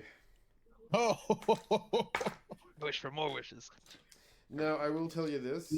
you can't wish for more wishes. No, It's I will- rule number one. I will tell you this, though. I am an old school DM, so careful what you wish for and how you wish for it. Oh, I know. But you did That's like get Rogan. 3 wishes. Yeah, Kodav just, for some reason, feels like he has a extra strong attachment to the Force for some reason after touching his data pad. It's like literally the will of the Force. Yes, it's on He your just- side. He's just like taking deep breaths and contemplating the potential dangers of being this in tune with the Force. Very good.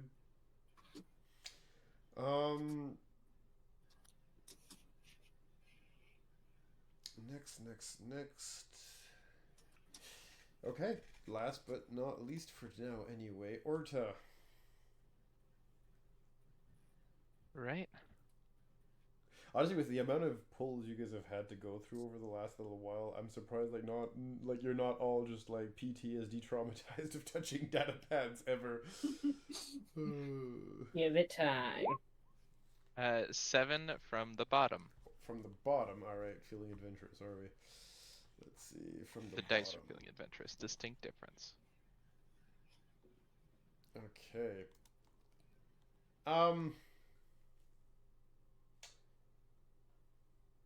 This one, I'll give you a choice because it is an extra life donation. And it's funny that you rolled that. But you rolled the black hole as well. Oh no! Pause. So I give you the choice. Uh-huh. Do you want to keep going with Orta's story for now? Wait, you're putting the entire full deck in with the extra life? Yes, but no, but again, hear me out. Let me finish. Holy shit! Why? You Because he's altering meanie. the card. No, You're a because- meanie. No, because of how I use it.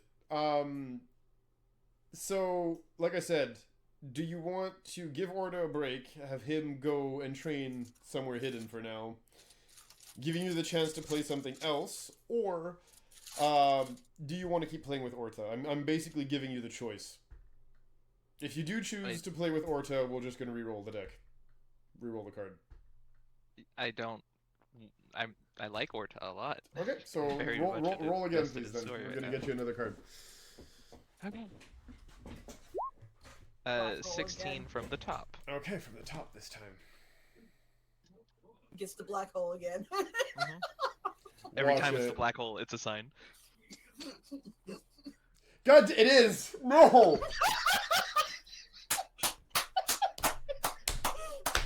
Once again, I would prefer to continue or. No, I know. Roll again, roll again. This is just 4 funny. From the bottom. This is how my dice learn. It's gonna be black hole again. This is no 4 from the bottom is not. It's something else. You're fine. Okay. No, this is. Orta dies. This is not. God, I wish it was black hole again. That would have been amazing. 3 times in a row. After the but dice no. is spoken. Yeah, that point, it's like, no. Orta's gotta go for a little bit. He needs to go on a little family He's vacation. going on a vacation. No, you're fine. You still have it. No, this one's actually a little different.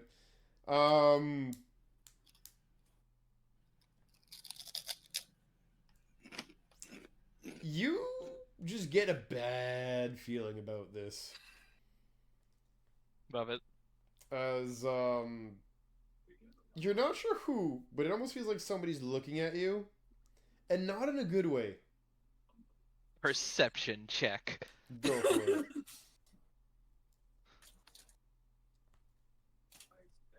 I think that's like a 25. Okay. Yeah, that's a 25. You look around and everything appears normal. You can't quite place it. But for a few seconds, it almost felt like you just felt intense hatred. Oh god. Really wouldn't be surprised, but anyways.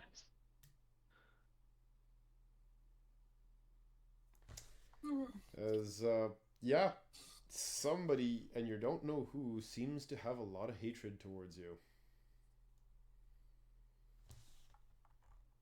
And if we're talking in Deck of Many Things terms, you have drawn the rogue.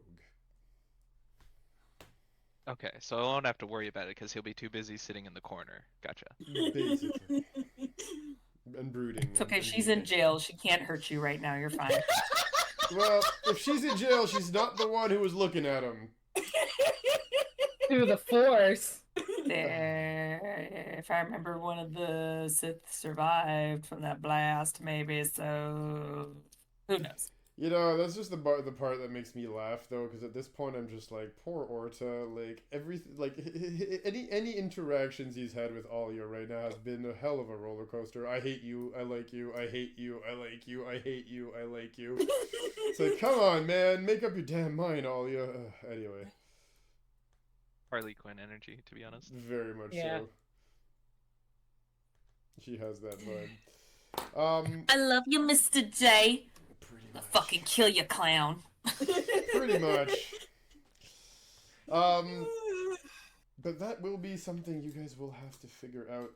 How about this? Let's take a little break right here to digest a little bit. That'll give me time to process a little bit all the pulls you guys have made and weave how them they into finished. the world, as it will affect future events, as promised. And when you guys come back, well, it'll be time to continue moving on with the story. So on that note, short break time, and we shall be back.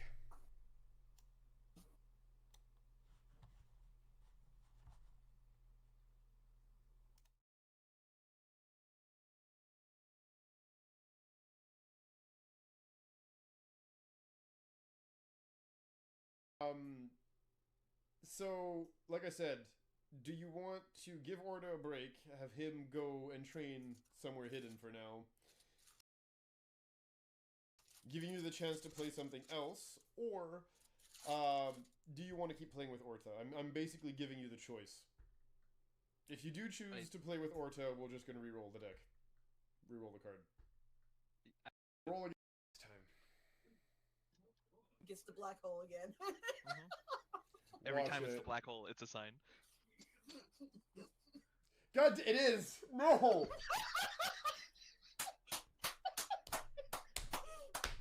Once again, I would prefer to continue. So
low, and the feathers look ever so slightly ruffled, like molting or something. And we are back. And you know what? guys. Oh, hi. Oh, hello. I would have given him a little brain sticking out the head, to be honest. Nope.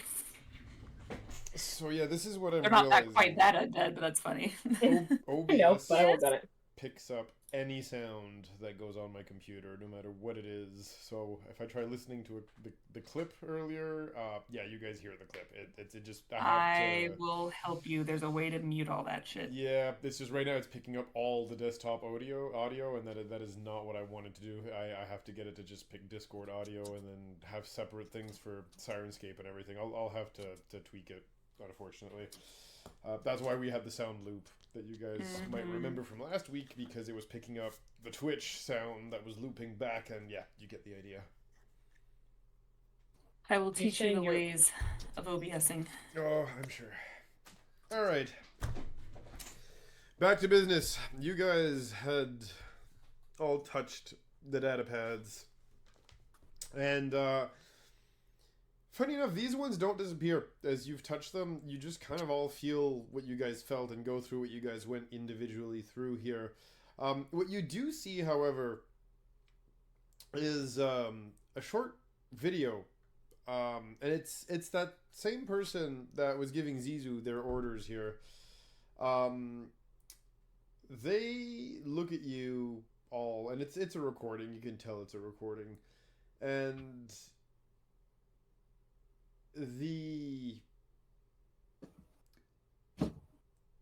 voice just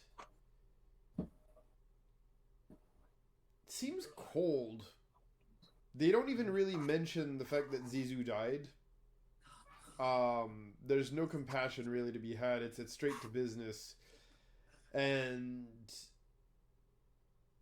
they let you guys know that they have a mission of the utmost importance to the Republic. And that despite, Zizu's passing, they are quite happy with how you handled the situation on Kashyyyk. And they want you to do more work for the Republic. And you can see that Garm's a little uncomfortable, as the message clearly says that, they've already asked the Jedi Council, and the Jedi Council has agreed, and that as of now, you are now on loan to the Republic Secret Services. Huh.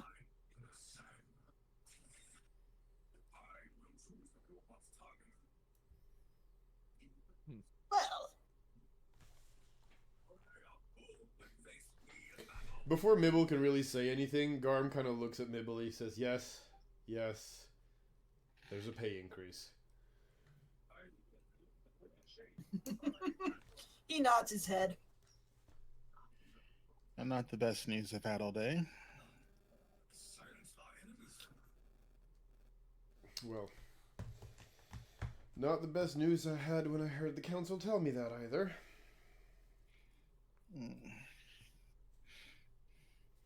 It doesn't matter to me. I owe you guys a favor.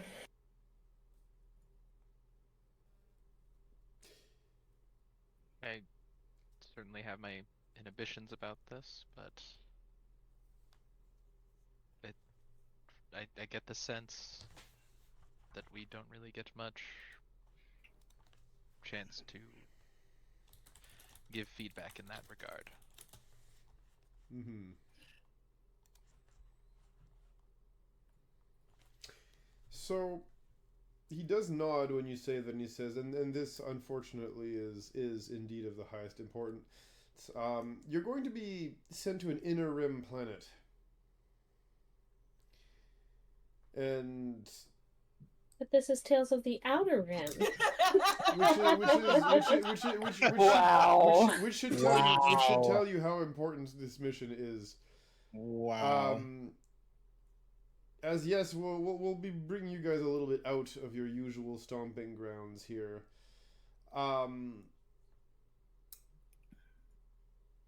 This is enough that even the Empire right now, the Sith Empire, has kind of broken its deal with the Republic of staying well out of the inner rim and the colonies. And the reason I'm saying this is, well, you'll figure it out on your own, but we're not too sure. The planet Typhera has seceded, has separated from the Republic, essentially gone neutral, and our initial reports here say that there's either technology or weapon of some great importance that may or may not have been developed on the planet, and that they intend to use that to renegotiate either their deal with the Republic or, well, switch over to the Empire, to the Sith Empire. They've already sent representatives there, and, well, Jedi are good negotiators, right? I want you guys to go there and make sure that planet doesn't quit the Republic. So we're acting as diplomats. Among other things, yes. Look, I'm not sure you know much about me, but I ain't gonna be very good at that. I'll be frank, I'm fairly sure we lost our best talker in Zuri. Negotiator. Yeah, our negotiator of the group in Zuri. With my 11 charisma. Look, this character actually has decent charisma, but raised with Wookiees. I also just talk really nice. That's it. Well, this is why. Look, you need someone's arm ripped off, I got you, but... Look, Only, right? I love you right now. I'm sure arms may or may not need to get ripped off at some point, but right now, this is also one of the reasons why you were having Kovat? As your character name one more time, please. Kodav. I love how I sent you like new layouts. Yep. Because I'm just now noticing on screen it's still placeholder when I sent you the new layouts. The new layouts that you sent me. He didn't want to use. No, it's not that. Anyway, I'll DM you. I know. But yeah.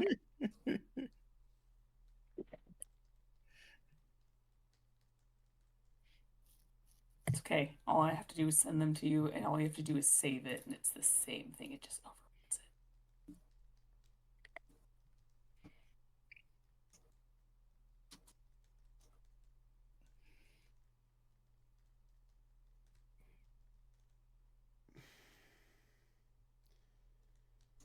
Anyway.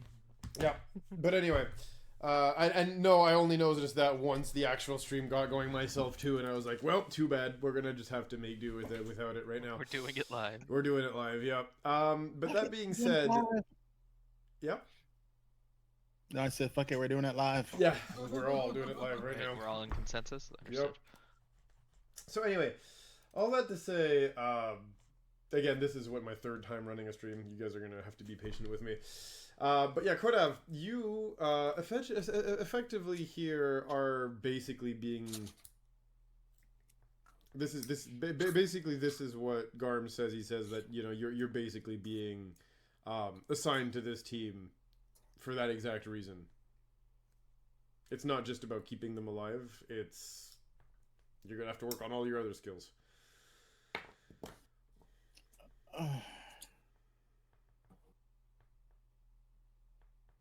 So, I'm to take lead negotiator position in this?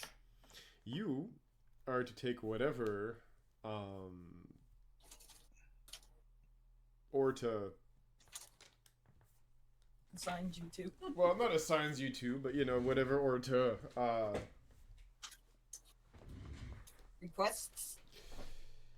No, it's not so much that. It's just basically you're gonna have to learn to work with the team and figure out your dynamic with them and do as you see fit, really.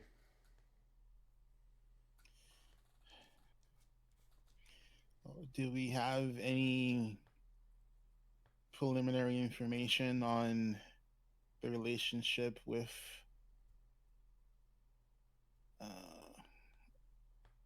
I'm trying to figure out what you would call the Typharians? I don't know. It's Typhera. I'm not sure what you'd call the populace. Do you know, other than they developed some new weapon, um, was their relationship with the Empire on shaky ground? I mean, there's got to be more than a particular. We now have this very powerful weapon, and we want to renegotiate our terms with the Empire. Um, it's not so much that. I think it's just the equivalent of a political bidding war where they're trying to see which of the two organizations is going to give them the better deal.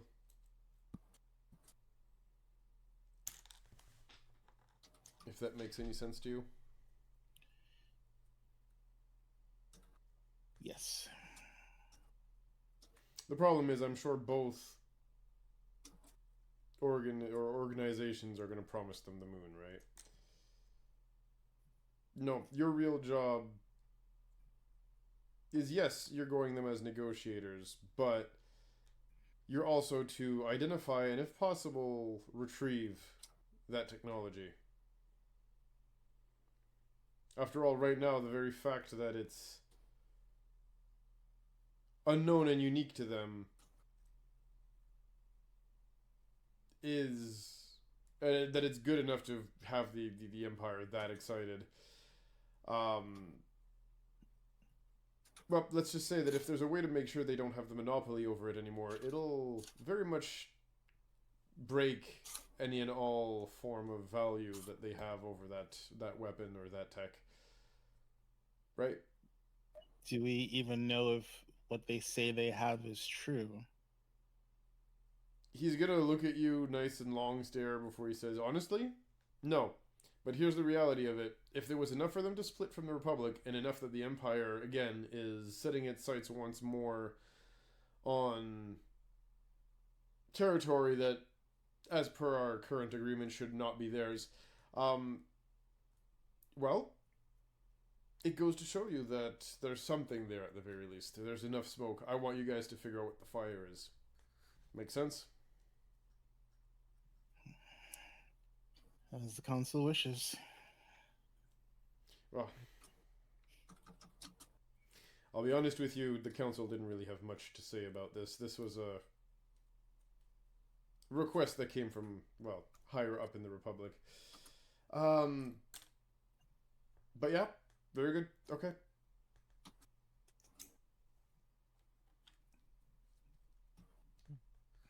And,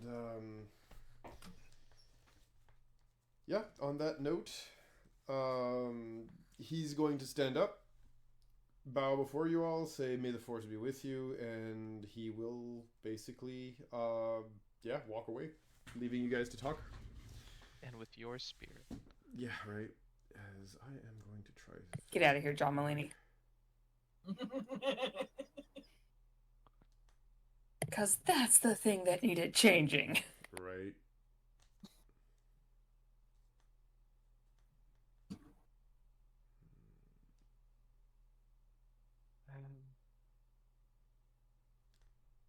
Okay. Feels off.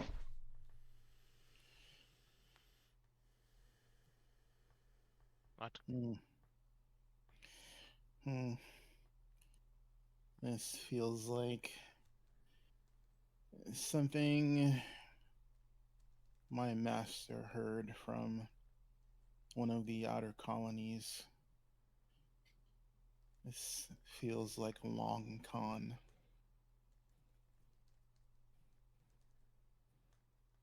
in what way?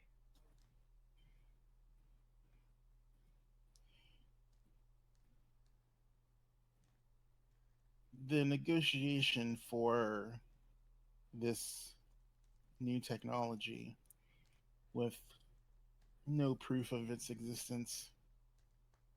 At least if it was the Sith, you know, they would destroy a moon, blow up a city, you know, give us some inclination that the technology they have is at least to some degree functional and can do at least in part what it can, what they say it can. Right. I do not have any familiarity with Typhera or the people of their planet, or why they feel that they need to secede from the Empire. This could be saber rattling, pretend there is enough of a threat that they have something that the Sith would want to be able to get better terms with the Empire. And then once those terms are negotiated, whatever this technology was or is mysteriously becomes defunct or unneeded.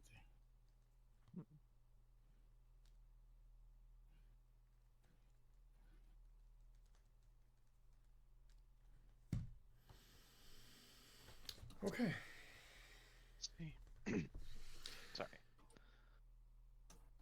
So he looks at you and he's gonna say, yes, this definitely is more subtle than, well, if you look at the recent events, the Sith had a lot of fun, and by fun I'm talking about the tragedy of them basically killing almost every living soul at the Tatooine Academy and then attacking us here on Tython. This definitely does not feel as heavy-handed as their usual actions. This is not something that we're quite sure of, and again, this is why you're being sent to investigate. The Council and the Republic do have faith in your capacity to, at the very least, evaluate a situation and address it appropriately.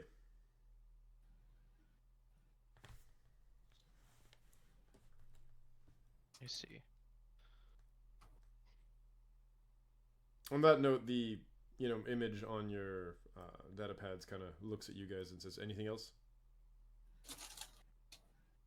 That's it.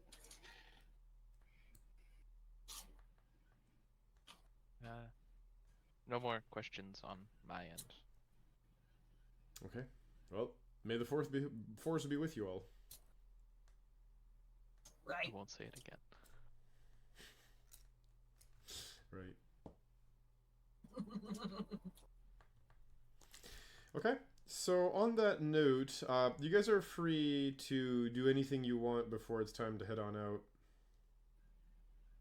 Bibble returns to his quarters and goes into his weapons book stuff, learning what he can. If you want to give me an amount of time on studying that. Yeah.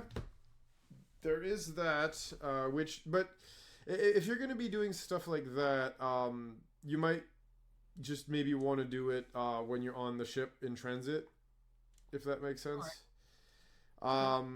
Before that, right now I'm talking more like if you guys want to go to like the quartermaster to buy certain supplies, if there's again an NPC you want to talk to before you head on out, stuff like that. Here's a question. Yes. What happened to all the med packs that Zuri had? So They're with here's her. the thing. We don't get those. Here's the thing. I actually had every intention of giving them to you. And then I got bamfed against my will. So if the Against DM your is will, absolutely if the DM Wow. is well, I didn't know it was gonna happen right then and there. Good. So if the DM is kind, maybe you can wink wink nudge nudge get 4 more that she received. Well, that's the real question. Didn't you buy a pack of 10? Let me check my inventory real quick. This is the real question. I have You are correct. two- Yes, I bought 10. Yes, you. I have 2 you are med correct. packs and a biochemist kit. So I do have the 10 with me. Yes. Yes. I did buy it the pack. Yes, you are correct. So guess I get to keep my 12. Well, that's As the long real as it's with someone who question. can use it. You know what? Let's ask the chat. Is the DM a merciful existence today? What were Zuri's med packs in a bag that she happened to have like left against the wall or on the bed or something when she got bamfed out? There's no way that would ever happen in character. Let's be real. Yeah, how or dare out of you character. assume There's I no would way just that would happen. not have that on me at all times. How You know dare what? You know you? what? Because It's then- literally because then Womprats could steal them, and that's just something I can't have on my conscience. You know what? It's literally how she is. She's got them like duct taped under her robes at all times. Rosa, no. No, you're right. You're right. 4 to the players. I can get behind it. I Chat can might get enjoy behind taking it. this from Zoro. I need to get one of each. This, You know what? This is how I end up single again. All right, Zoro, your potions are distributed to the rest of the party. And I'm single again. Over my dead body.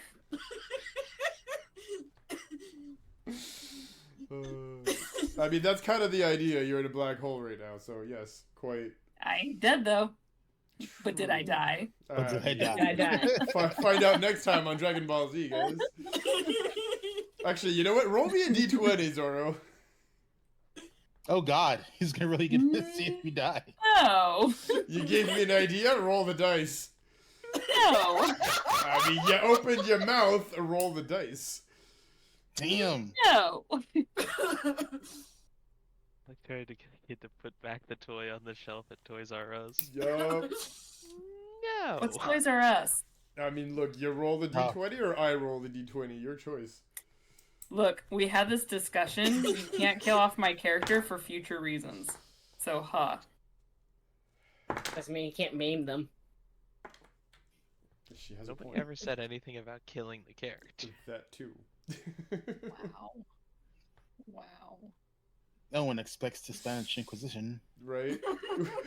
When you say something and the DM's like, all right, sure, bet, roll the To be dice. fair, the DM made me do a death saving throw before the stream even started. I mean, to be fair, the DM rolled 2 nat What? 20s. That's Why? a you problem. Why? Just to see if he was going to kill off a third character and make it a pattern. Oh, that's funny. That's funny. Thankfully, she rolled a 19. It was on the 1, and then it wiggled to the 19. Oh, that's So I was scary. like, oh my god. Oh, yeah, they are right next to each other. Oh, how mean. Yeah. So, on that note, Wait, I want to see Zori's roll. can you just roll the d20 just so Tamara is Fuck off, satisfied? Tam. Jesus. I thought you Please? were forget about it. Traitor. It was a Yeah, but I 14. won't. Damn, You're good fine. job, damn. You were fine, even with a 1, I'll tell you right off the bat you were fine. But anyway. Damn it, Tam. Let him forget. Oh, I never forget. Look, he's killed 2 of my characters. I gotta get someone else to die, otherwise it becomes a pattern. Don't tempt me. I'm a creature of habits. Listen, 1 time it's unfortunate, 2 times Look, it's you're an just gonna accident, get- 3 times it's a vendetta. Yeah. That, and the character creation is just gonna get worse and worse as we go. I love it. But anyway. Zoro, please. But yes, on that note, we are going to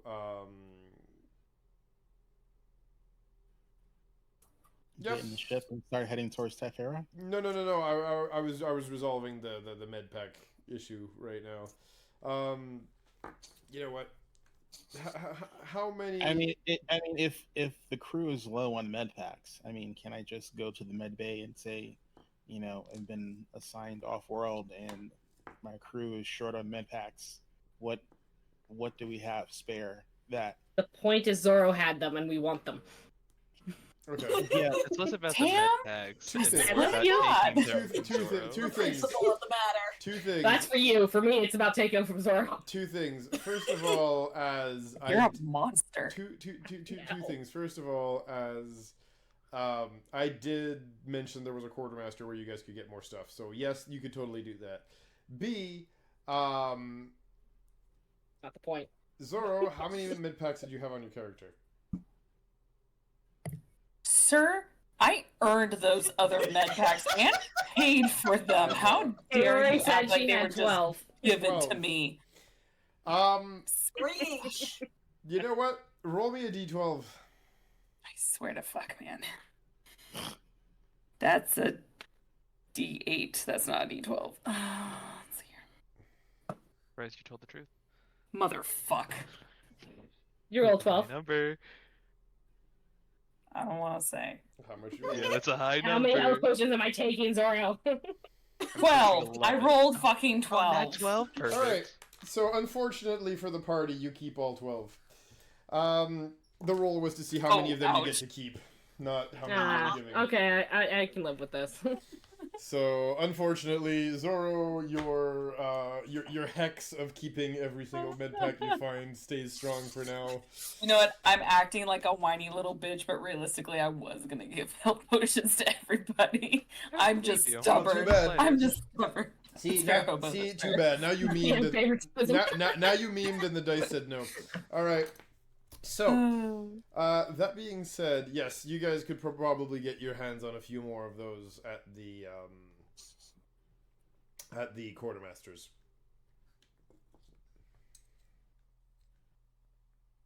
Nebula is gonna actually go to the quarters masters to see about getting a new set of armor. Okay.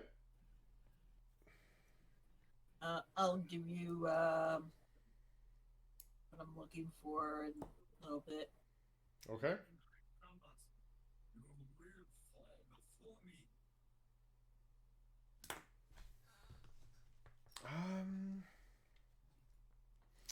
When you get to the quartermaster,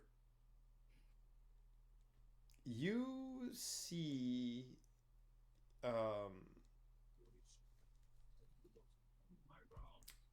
sitting on a crate. How do I best describe this thing?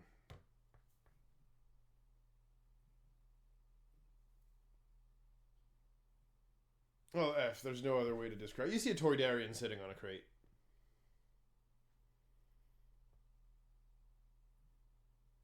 And for those who don't know, a Toydarian is the blue long snout, small wings, always hovering everywhere, a little bit like a. It's Watto. fucking it's Watto, yeah. Yes, oh it's- god, This one is of those. Watto's people.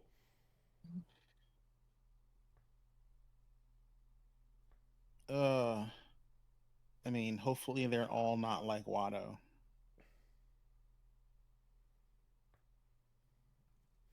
I mean, he may or may not say only money a couple of times, but thankfully he does take Republic credits. But yes, you get there, and he kind of looks at you guys over the edge, you know, of like, well, not over the edge because he's sitting on the edge, but from the edge of the crate, he kind of looks at you guys. He says, what you want? We're in need of some med packs, sir.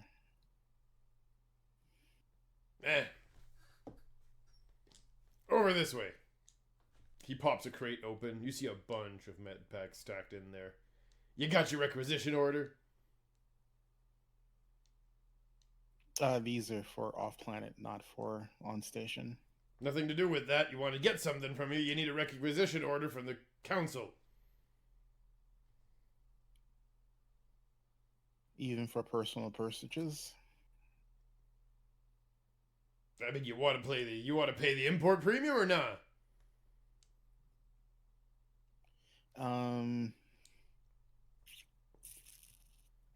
Can I try a persuasion roll? Sure.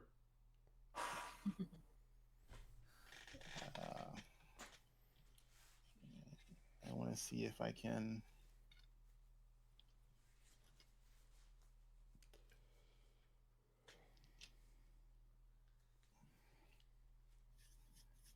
It's like +5. Okay, so that's a dirty 20. Okay. What are you And saying? I'm gonna go. I'm gonna say, sir, I don't mean to imply that we're trying to get you into any trouble. It's just that we've been given a very dicey mission by the Empire, and we honestly don't No. have the time to go through all the Not the paperwork. Empire Republic. I'm sorry, the Republic. And we just need to get out of here as soon as possible. I'm sure you have some stash somewhere that does not require a requisition form, and we're willing to negotiate price. So, when you say that, he kind of looks at you for a while, and he realizes,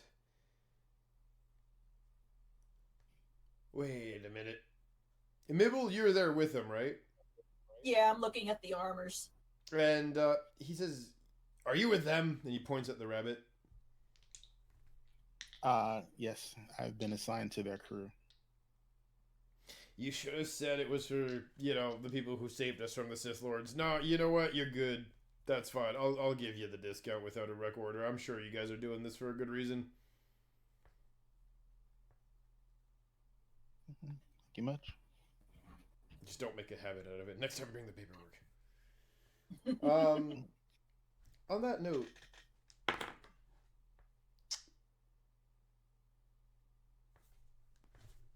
How many can we buy and for how much? I'm about to pull that up for you. That's what I'm in the middle of doing. Med pack.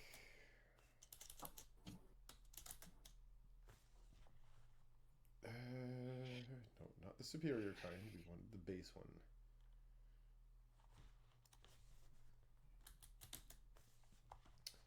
We actually just ran out. Someone else already came through and bought every single one. No.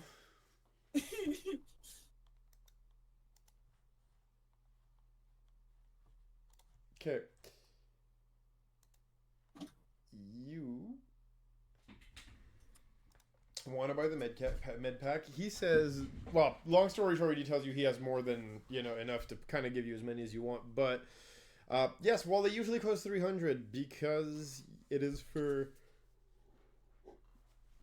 a council, sanctioned mission. You will be able to purchase them at half off, which is 150. That's pretty good. Mibble, you've been with the crew for a while. How many do you think we might need? Considering the track record, All of them. I knew it. Oh, Sorry, no. I'm not there. I heard a voice of the Force. Right. You guys hear a voice in the Force. All of them. well, I have that thing to hear voices. I say get anywhere from 3 to 5.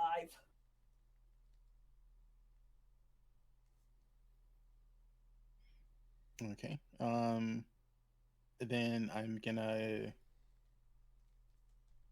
Then I'm gonna get 10. If he has that many. Yeah, he does. 1,500 credits, please. Okay. As you have purchased 10 med packs. Were you about to say 50? No. I'm not gonna buy 50 med packs. No, the DM. I thought he was about to say 50. No, I was thinking for 1,500, and it's the fifth from 1,500 that came out. That you heard for a sec. Gotcha. Okay. That might give me my money.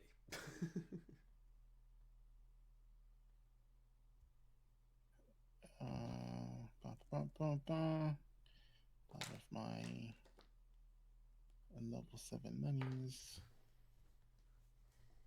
Where did you put my monies? There we go.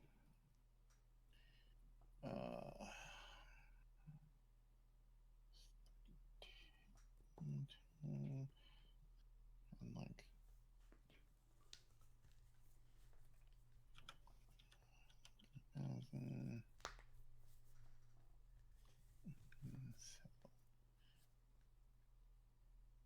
Good? Yep. Okay. Mibble, you were looking at armors. Yes. Anything catch your eye? I am thinking about the Reeve armor. I'm looking at the site for like armors. Okay, let me check real quick. How do you spell the name of that So- armor? It's a medium type armor. It's the last one on the medium list.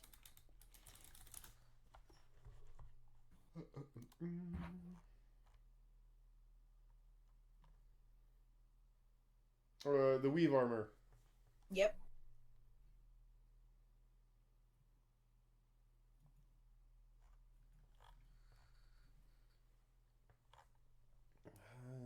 Let me see if I can find how much that's worth real quick.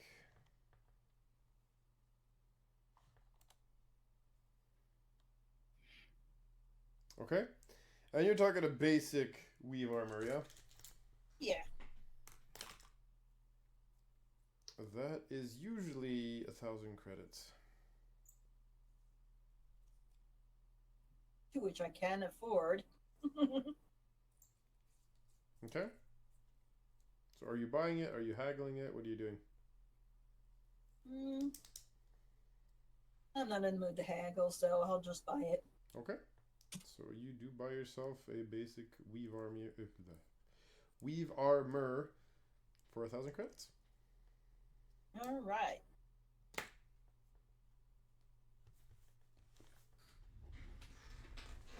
Okay. Does anybody else have anything they want to buy or look around for? Orto wouldn't really have gone shopping. Okay. Not really. Not Okay. that I have much money anyway. Again, as our interactions with a certain Volusist have taught us, there are ways to get prices to go down. Yeah, but I'm not. Who wants to bully? Normally I'd be all for it, but not in this. Not in a place where she's new and she doesn't really know how that's gonna be taken. Now we go to another planet, whole nother story. Yup. This character technically has the charisma to do so. Yeah, well, there you go.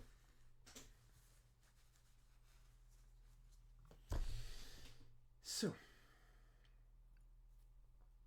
is there anything else you guys want to do on Tython before you climb back aboard the ship and head up for Typhera? I mean, I would want to read more in the library before I head out, or at least find some Okay. like data pads or and such to Yeah. sort of read more deeply on what I've been looking into. Well, you were talking about looking into like Jedi training earlier. It was a little bit on Yeah, the vague side of the the- Force. Is there something specific? Basically,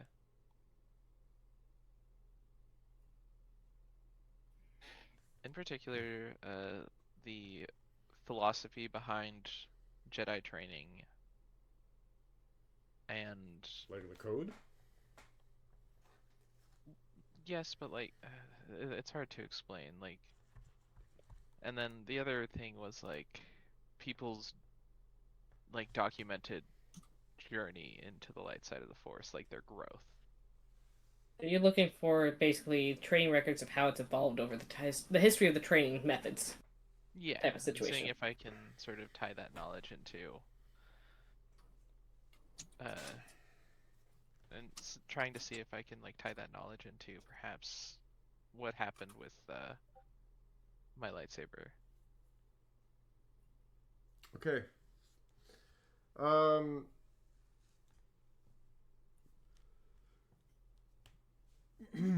You see like a few articles and biographies and whatnot that talk kind of people basically, you know, overcoming how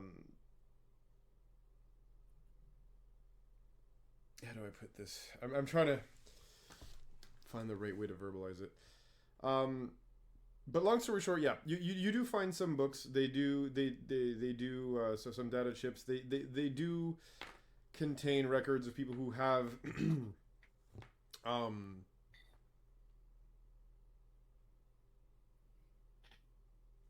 healed, I guess you could say, from dark side corruption, or found the good in themselves and came back from that kind of stuff. Or there's a few records of these stories, these situations, but as much as you dig and you look, you don't really see anything that has anything to do with, you know, what your lightsaber did.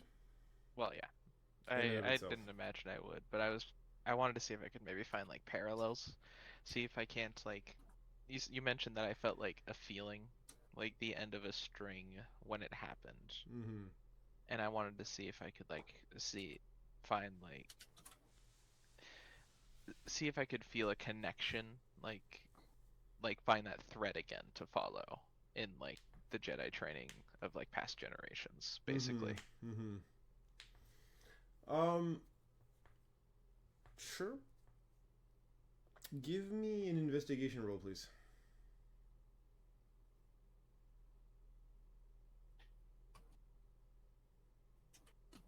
11. Not great, but not bad. Kind of mid. Some might describe it as mid, yes. Middle of the road.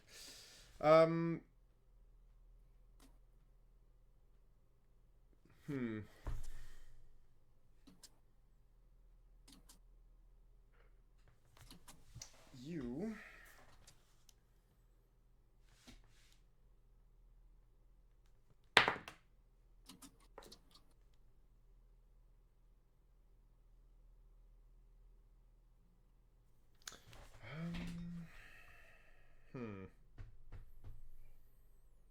That's like right on the limit.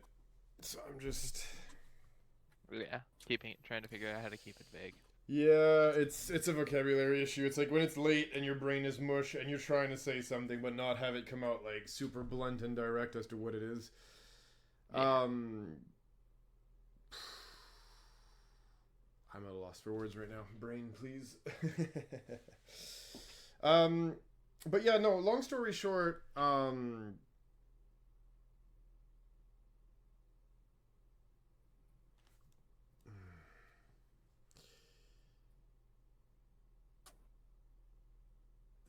Jesus, how do I say this?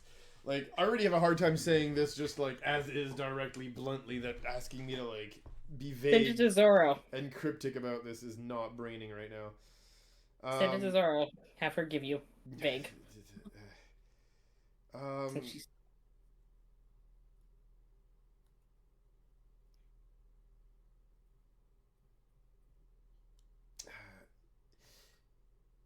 The more you read, Orta,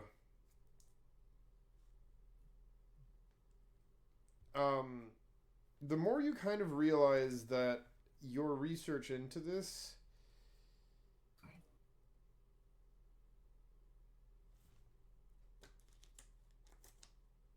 is probably something that very much revolves more around the actual saber itself, right? Than people and their alignment to the light or the dark side or any of that stuff, and more with regards to the weapon itself. And you had already, from what I remember, correct me if I'm wrong, you know, you'd already plundered the library, for lack of a better term, of all and as many books as you could that had to do with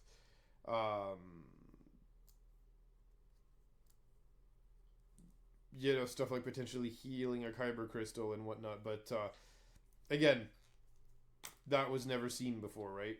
Or at least not Right. for a very long time. And so again, it's you're not too sure how, but you kind of get the impression at the very least that there is a path there. There is something to figure out there where you know, it is possible to heal, you know, a kyber crystal. You've kind of seen it yourself. Yeah. I've seen it, the path at the very least start. Yep, but it's a very much I don't want to say a lost art, but nobody really knows how to do that. Yeah. And it kind of gives you a little bit of that sense of like, it's kind of sad how like, you know, force lightning for 20 minutes is enough to, you know, hurt and potentially bleed a kyber crystal, but you know, healing the damage it's taken is an almost irreversible process as far as you're concerned, other than, again, that quote-unquote miracle, for lack of a better term, that you've seen happen. Right. when it comes to your lightsaber. Okay. Which, with, you know, the data pads being of Rakata tech, makes you even wonder, you know, if it's that highly advanced civilization's tech that's the way out, that's the solution. It's all very confusing right now. I guess is the best I could tell you for an 11. That puts me in the right direction, so that's already a huge help. Yep, just again. Okay, Orta, that's good. Yeah, anyone else wanted to do anything before you guys hopped on the ship? Nope. Nope. I am new to spacefaring travel Mm-hmm. for potentially long distances and planetary exploration, so he don't know shit. All good. Nobody really knows shit until you get there. Okay. Oh, it's been thrown on you by the monkeys. No. But yeah, on that note, you guys hop back on the ship. It does take off. You hear the familiar hum of the hyperspace drive as the whole ship once more lurches forward. This time for an inner rim planet called Typhera. And it takes a couple of days, which this is where if you guys again had some downtime activities or anything you wanted to do in transit, this is where I would do it. Okay. So Mibble, yes, the thing you wanted to do earlier, this is where you do the thing. Yep. So I'm gonna be looking into my weapons stuff Mm-hmm. and trying to learn more on that. Okay. Okay, very good.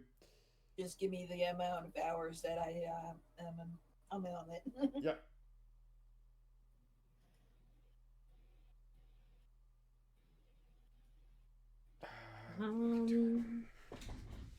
What do I want to do with this character?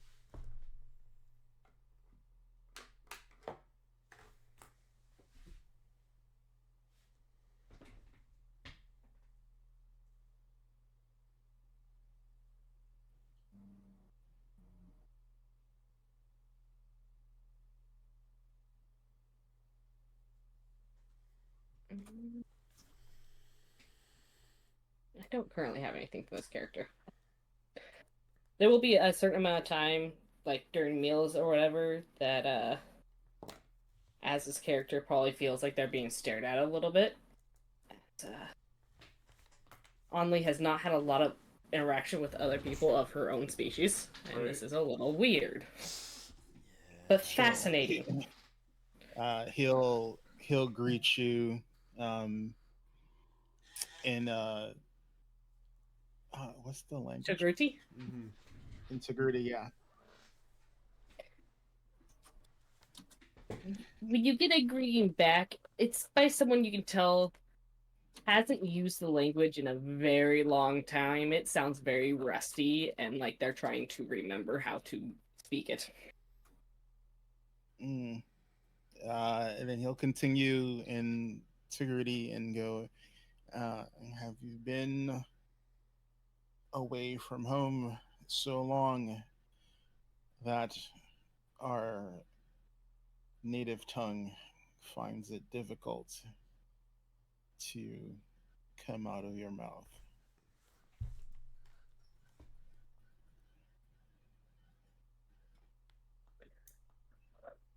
Morrissey, she probably doesn't understand fully what you said. And then she'll probably respond, but she gets kind of the gist of what you're trying to ask, and unsure quite how to respond correctly. You get back in basic, I left when I was 5. Yep. You're good for that. Because at 5 years old, you don't have a lot of the nuances of your languages.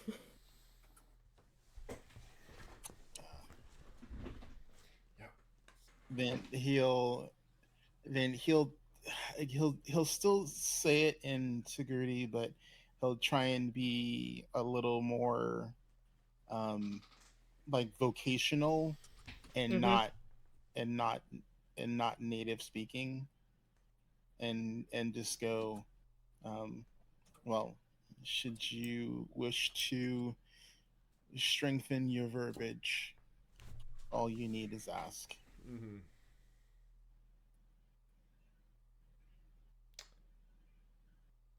Um, Appreciate the offer. I'll probably take you up on that as And his markings are purple, and he has golden eyes as opposed to yellow, um, and he has three head tails. The third head tail is a little longer than normal, and he's about average build mm. for Togruta. You know, he's let's see, I made him. Yeah, he's like 5'10". Um, I didn't transfer the weight over. Good thing I have it on the character sheet. And he's like 210 pounds. So he's like, he's a little stocky for his height, but it's not. It's lean. It's not like there's very little fat on him. Mm-hmm. Despite his size, like you can tell that um like he exercises vigorously. Uh, like he in your eyes, he probably wouldn't be someone who would be worthy of the warrior caste, but he definitely wouldn't be looked down upon them. to be fair to him, she grew up around Wookiees. You don't compare much to them at all. But you are definitely looking down at her. She's like 5'3". She's got orange skin with the yellow and white tentacle things on her head. She also has three. She has the two long ones in the front and just a short one in the back. There's really nothing too unusual about her markings. But she does have the yellow eyes, orange skin, and then yellow markings. But she's all 5'3", weighs about $150, and most of it's muscle, but very lean muscle. So like he'll ask you where you grew up, if you don't mind. I grew up on Kashyyyk.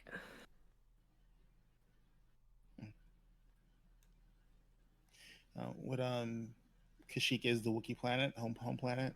Mm-hmm. So you grew up with Wookiees. Interesting. You get a grunt.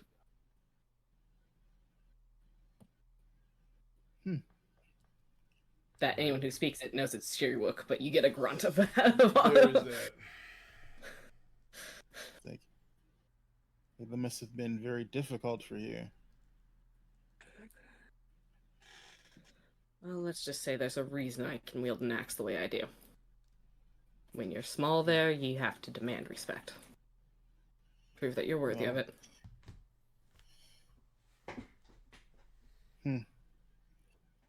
I see. I wasn't aware that Wookiee culture was that aggressive or assertive. Maybe not as adults, but children are children. Sadly, children have their issues. Immaturity is a terrible thing. That it is. But you seem to have come out the other end all the better.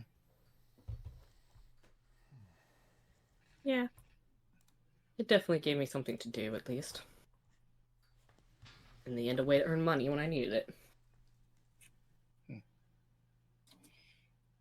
your parents assigned to the Wookiee homeworld, or was there some other reason? It's kind of quiet at that point.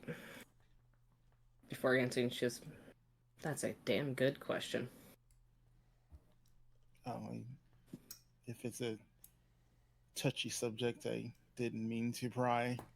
It's just not usual for our people's younglings to be taken off world. No. I don't mean to be guarded about it. I was there since I was 5. I was left with a family friend. Oh, a Wookiee.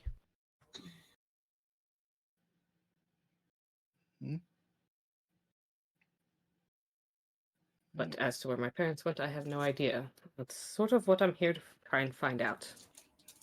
But I owe the crew because they got me off the world without taking a payment. I had actually just recently used up all my money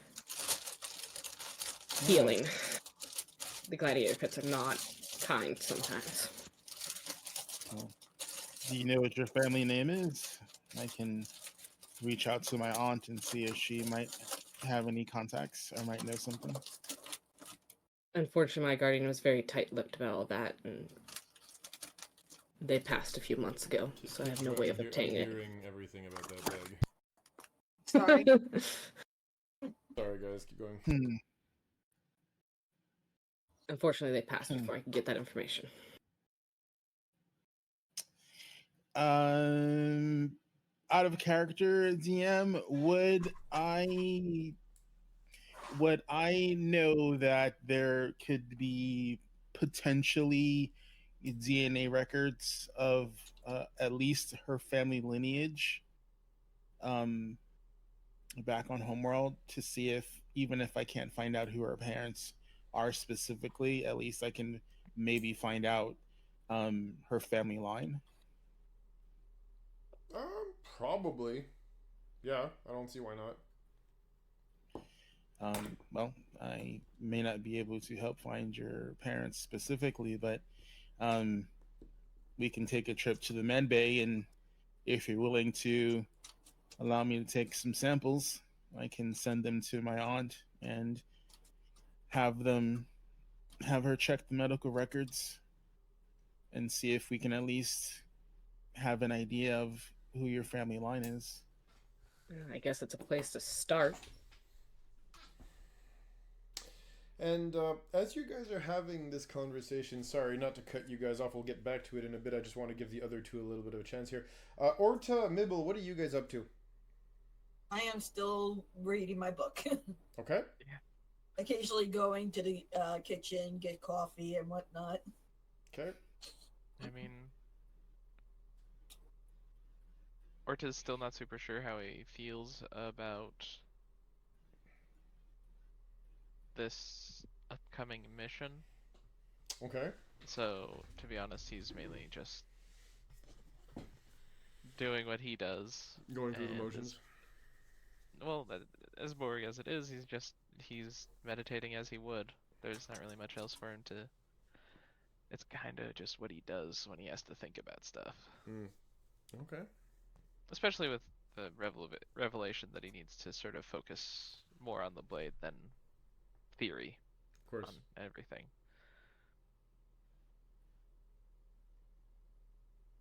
So. Okay. He's doing just that. Very good. Mibble, Mm-hmm. what is your character doing at this point? Like I said, still reading his book, and every occasionally just getting coffee and whatnot. Okay, so nothing special. You're just kind of waiting for that to go. Okay. Yep. Yeah. Tam, if you want to finish that story, then go right ahead. Yeah. He will. Well, he knows she's new, so he'll ask either Orta or Mibble if if either of them can point him to the sickbay. Yeah. Nibble will escort him to the sick bay and show him around it. Cool. Yeah, and then when we get there, he gives the sick bay a 1 silver, and then Nibble, you notice that um Coda hardly ever touches things in the sick bay. Yep. Like a lot of drawers and things open up via force. Okay. So you'll see a drawer open, and if it's disorganized, the instruments will fly up into the air and just orientate themselves Reorganized. and lay back into the drawer. And he spends like maybe 5 minutes just going over the sick bay doing this, kind of making it his own. Mhm. And then uh he'll take like a hypo, and then a couple hypos, and just basically um you know give me your arm, and then he'll take like a blood sample and some skin samples. um You're all good? from on the yep, like you totally see him, like once he's organized, like he just basically grabs the hypo and like some instruments, and just puts a tray next to Only, and just starts basically you know asks for her hand, and just scrapes on her different places. Like it's very um it's very sterile and sanitary.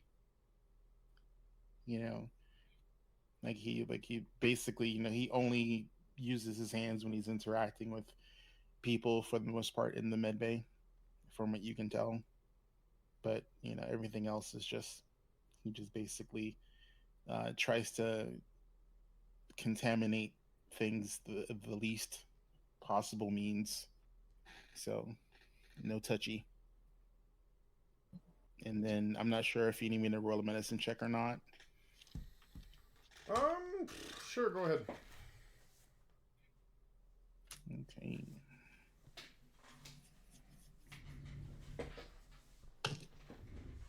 Ooh, that's nice and high.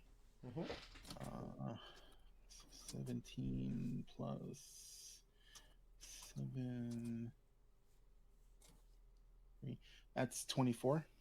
Oh wow. Yeah. Oh, that's definitely good. Effectively, you're rummaging around the lab and kind of moving things around and shifting things around a little bit.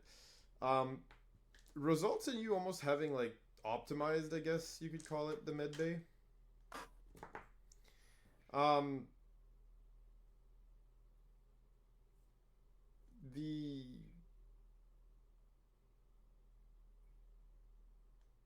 how do I put this?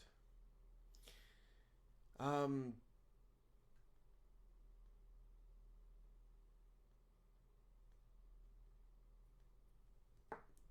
it's almost like you've, I don't want to say upgraded the med bay, because but you've streamlined it so well and so efficiently at this point. Um,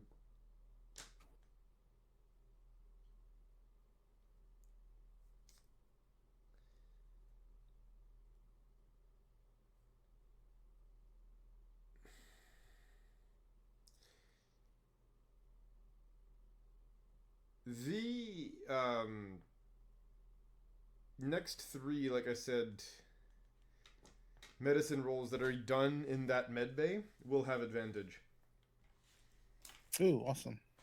as you've And kind of make it familiarized yourself with where all the tools and everything are in there.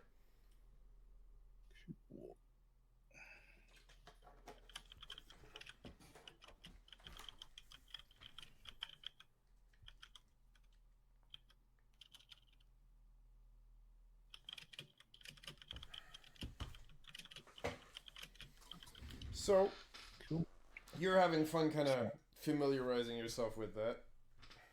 Yeah, and basically once I, get my samples, I'm just gonna, run them through, um, the run them through the computer and get the information, and then I'm just gonna basically um contact my aunt through my wrist pad, and just I'm gonna page her.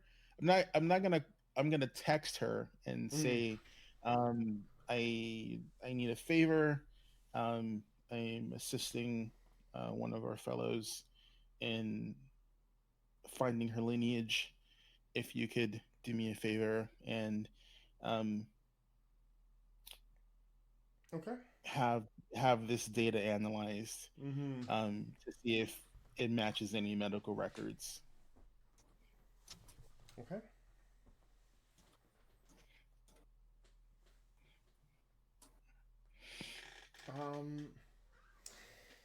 And he knows it's not going to be instantaneous, so that's why he Yeah. just texted her. So yeah, that's what I was about to say. Like, you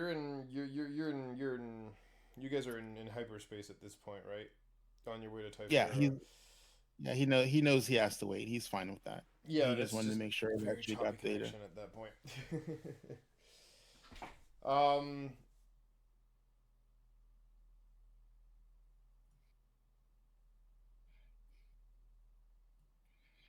He's gonna basically just tell on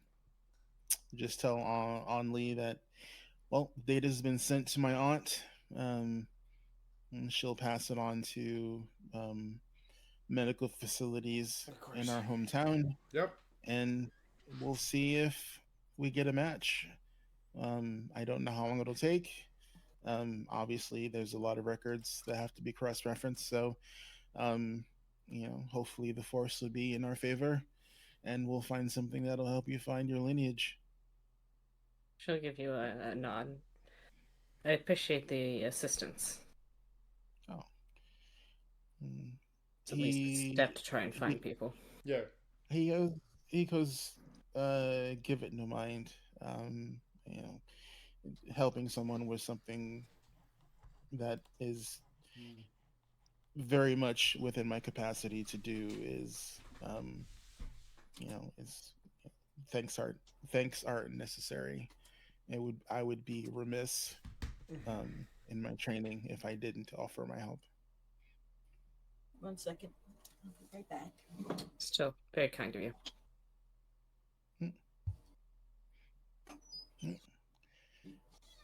Well, I am not going to keep you. I'm going to keep familiarizing myself with the medbay, and get it a little bit more to my liking, considering I'm the only doctor on the ship. And see if I can go through the crew's medical records and see if there's anything I need to concern myself with. Quantity of crew that keeps dying. Just kidding.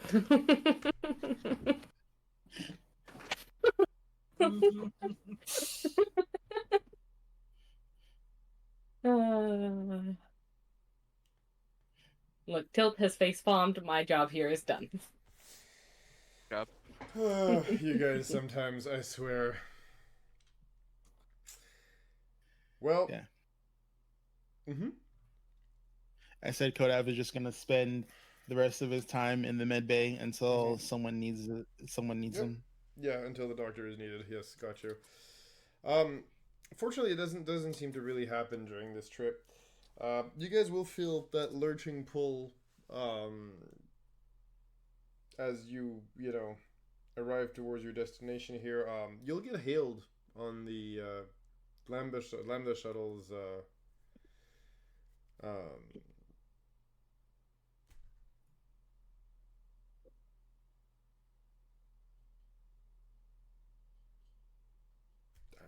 long story short, again, you guys are basically being hailed. I don't want to say from the planet because it's not quite from the planet, but you guys are being hailed on the comms as you pull out of hyperspace.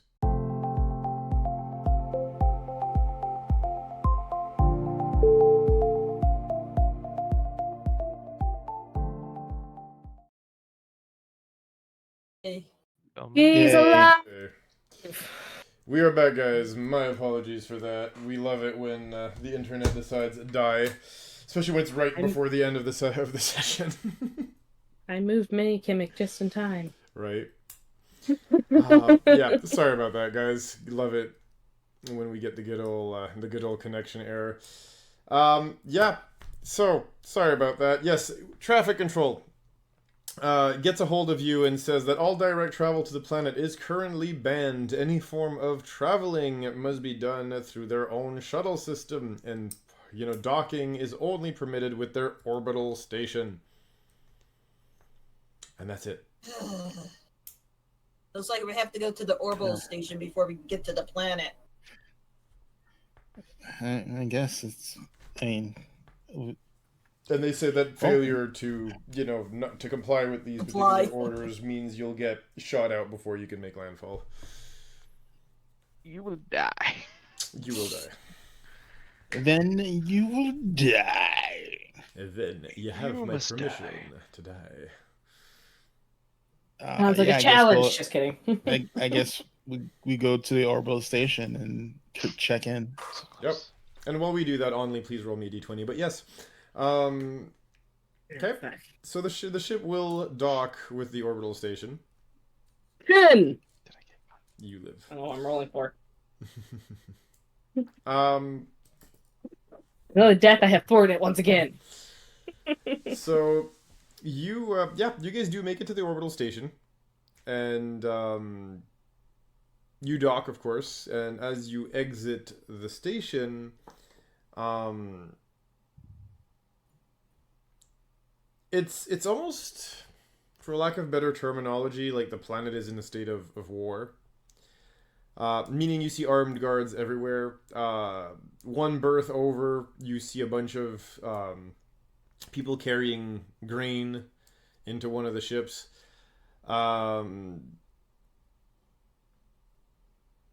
There is a person in front of you. They that came to greet you here. They look at you. They say, "Oh, welcome to Thyfera." Hi. Could I be so bold as to assume you are the envoys of the Republic? Yes. It is correct. Oh. Very good. Well, we have, at this point, prepared accommodations for you all on the station. I'm sure you're weary after your travel. A little. So, what's going on with the planet that we can't land on there right now? She looks at you and she says, "Oh, simple precautions right now." Are you telling us we have to stay on the space station? We're not allowed down to the planet side. Oh, no, not at all. You can go down to the planet side anytime you wish. Simply just, please, use our own shuttle service. We'll bring you down wherever you want to go.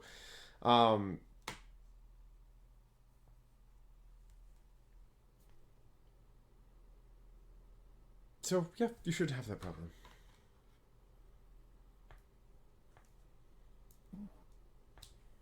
I guess, show us to where we're staying. Very good. They'll bring you over to some really nice accommodations on board the space station here. Where, yes, you'll find really nice beds. It's I think a slightly luxurious hotel room, a very, fairly big, hollow projector, the big bedding unit, on-call room service, that sort of stuff. Higher end, we'll call it. Confused barbarian noises. Right.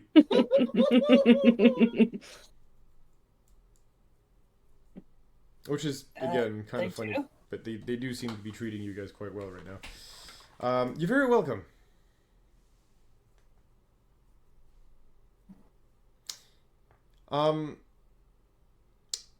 And I think what we might do, actually, guys, I know the thing just disconnected and I just reconnected the stream, but I think this might be where we're going to just pause it for tonight.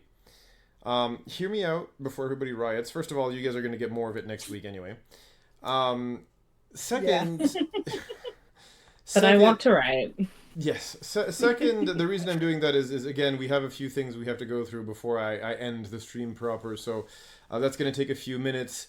Third, I'm going to be completely honest with you guys. I have actually worked a 12-hour day today. My body and brain are both shot, as it is almost 2:15 a.m. for me. Get I some cannot rest. wish much longer. Yeah. We always say health first. Yeah, so we are going to have to probably call it quits just now. But before we do that, a few things. First of all, we do have a small announcement. Zoro, do you want to take that away right now, or Sure. do you want me to do it? No, it's fine. Okay, I'll let you do it.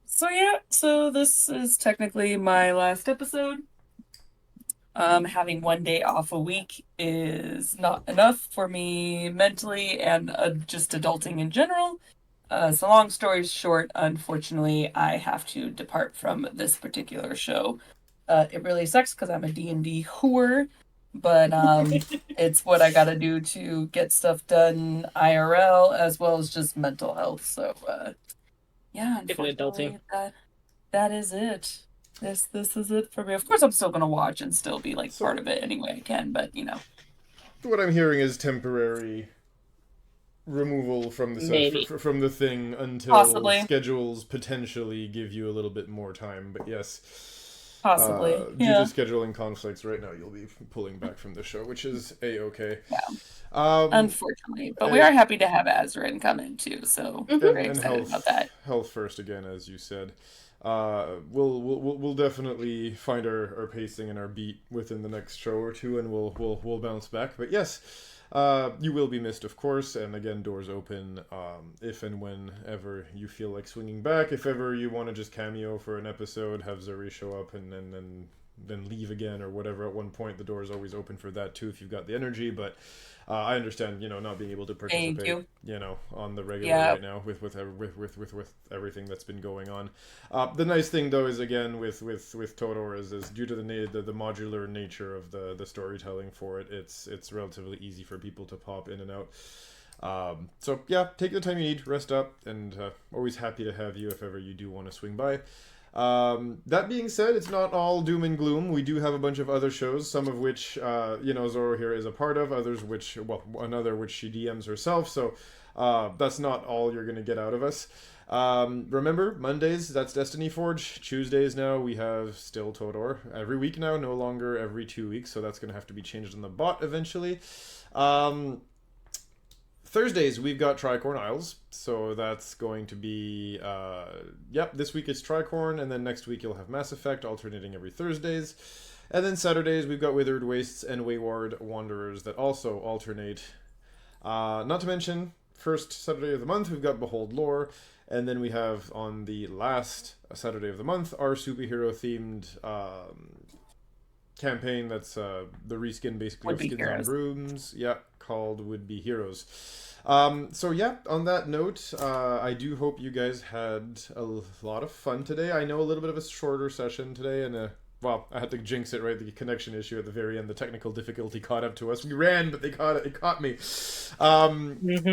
Yep. So we'll have the updated UI and everything for you guys by next stream. So again, sorry if everything was a little janky today, but again, I took over running the actual OBS from Zoro today too, so everything's a little janky, but we'll get it all sorted out by next time. I hope you guys had fun.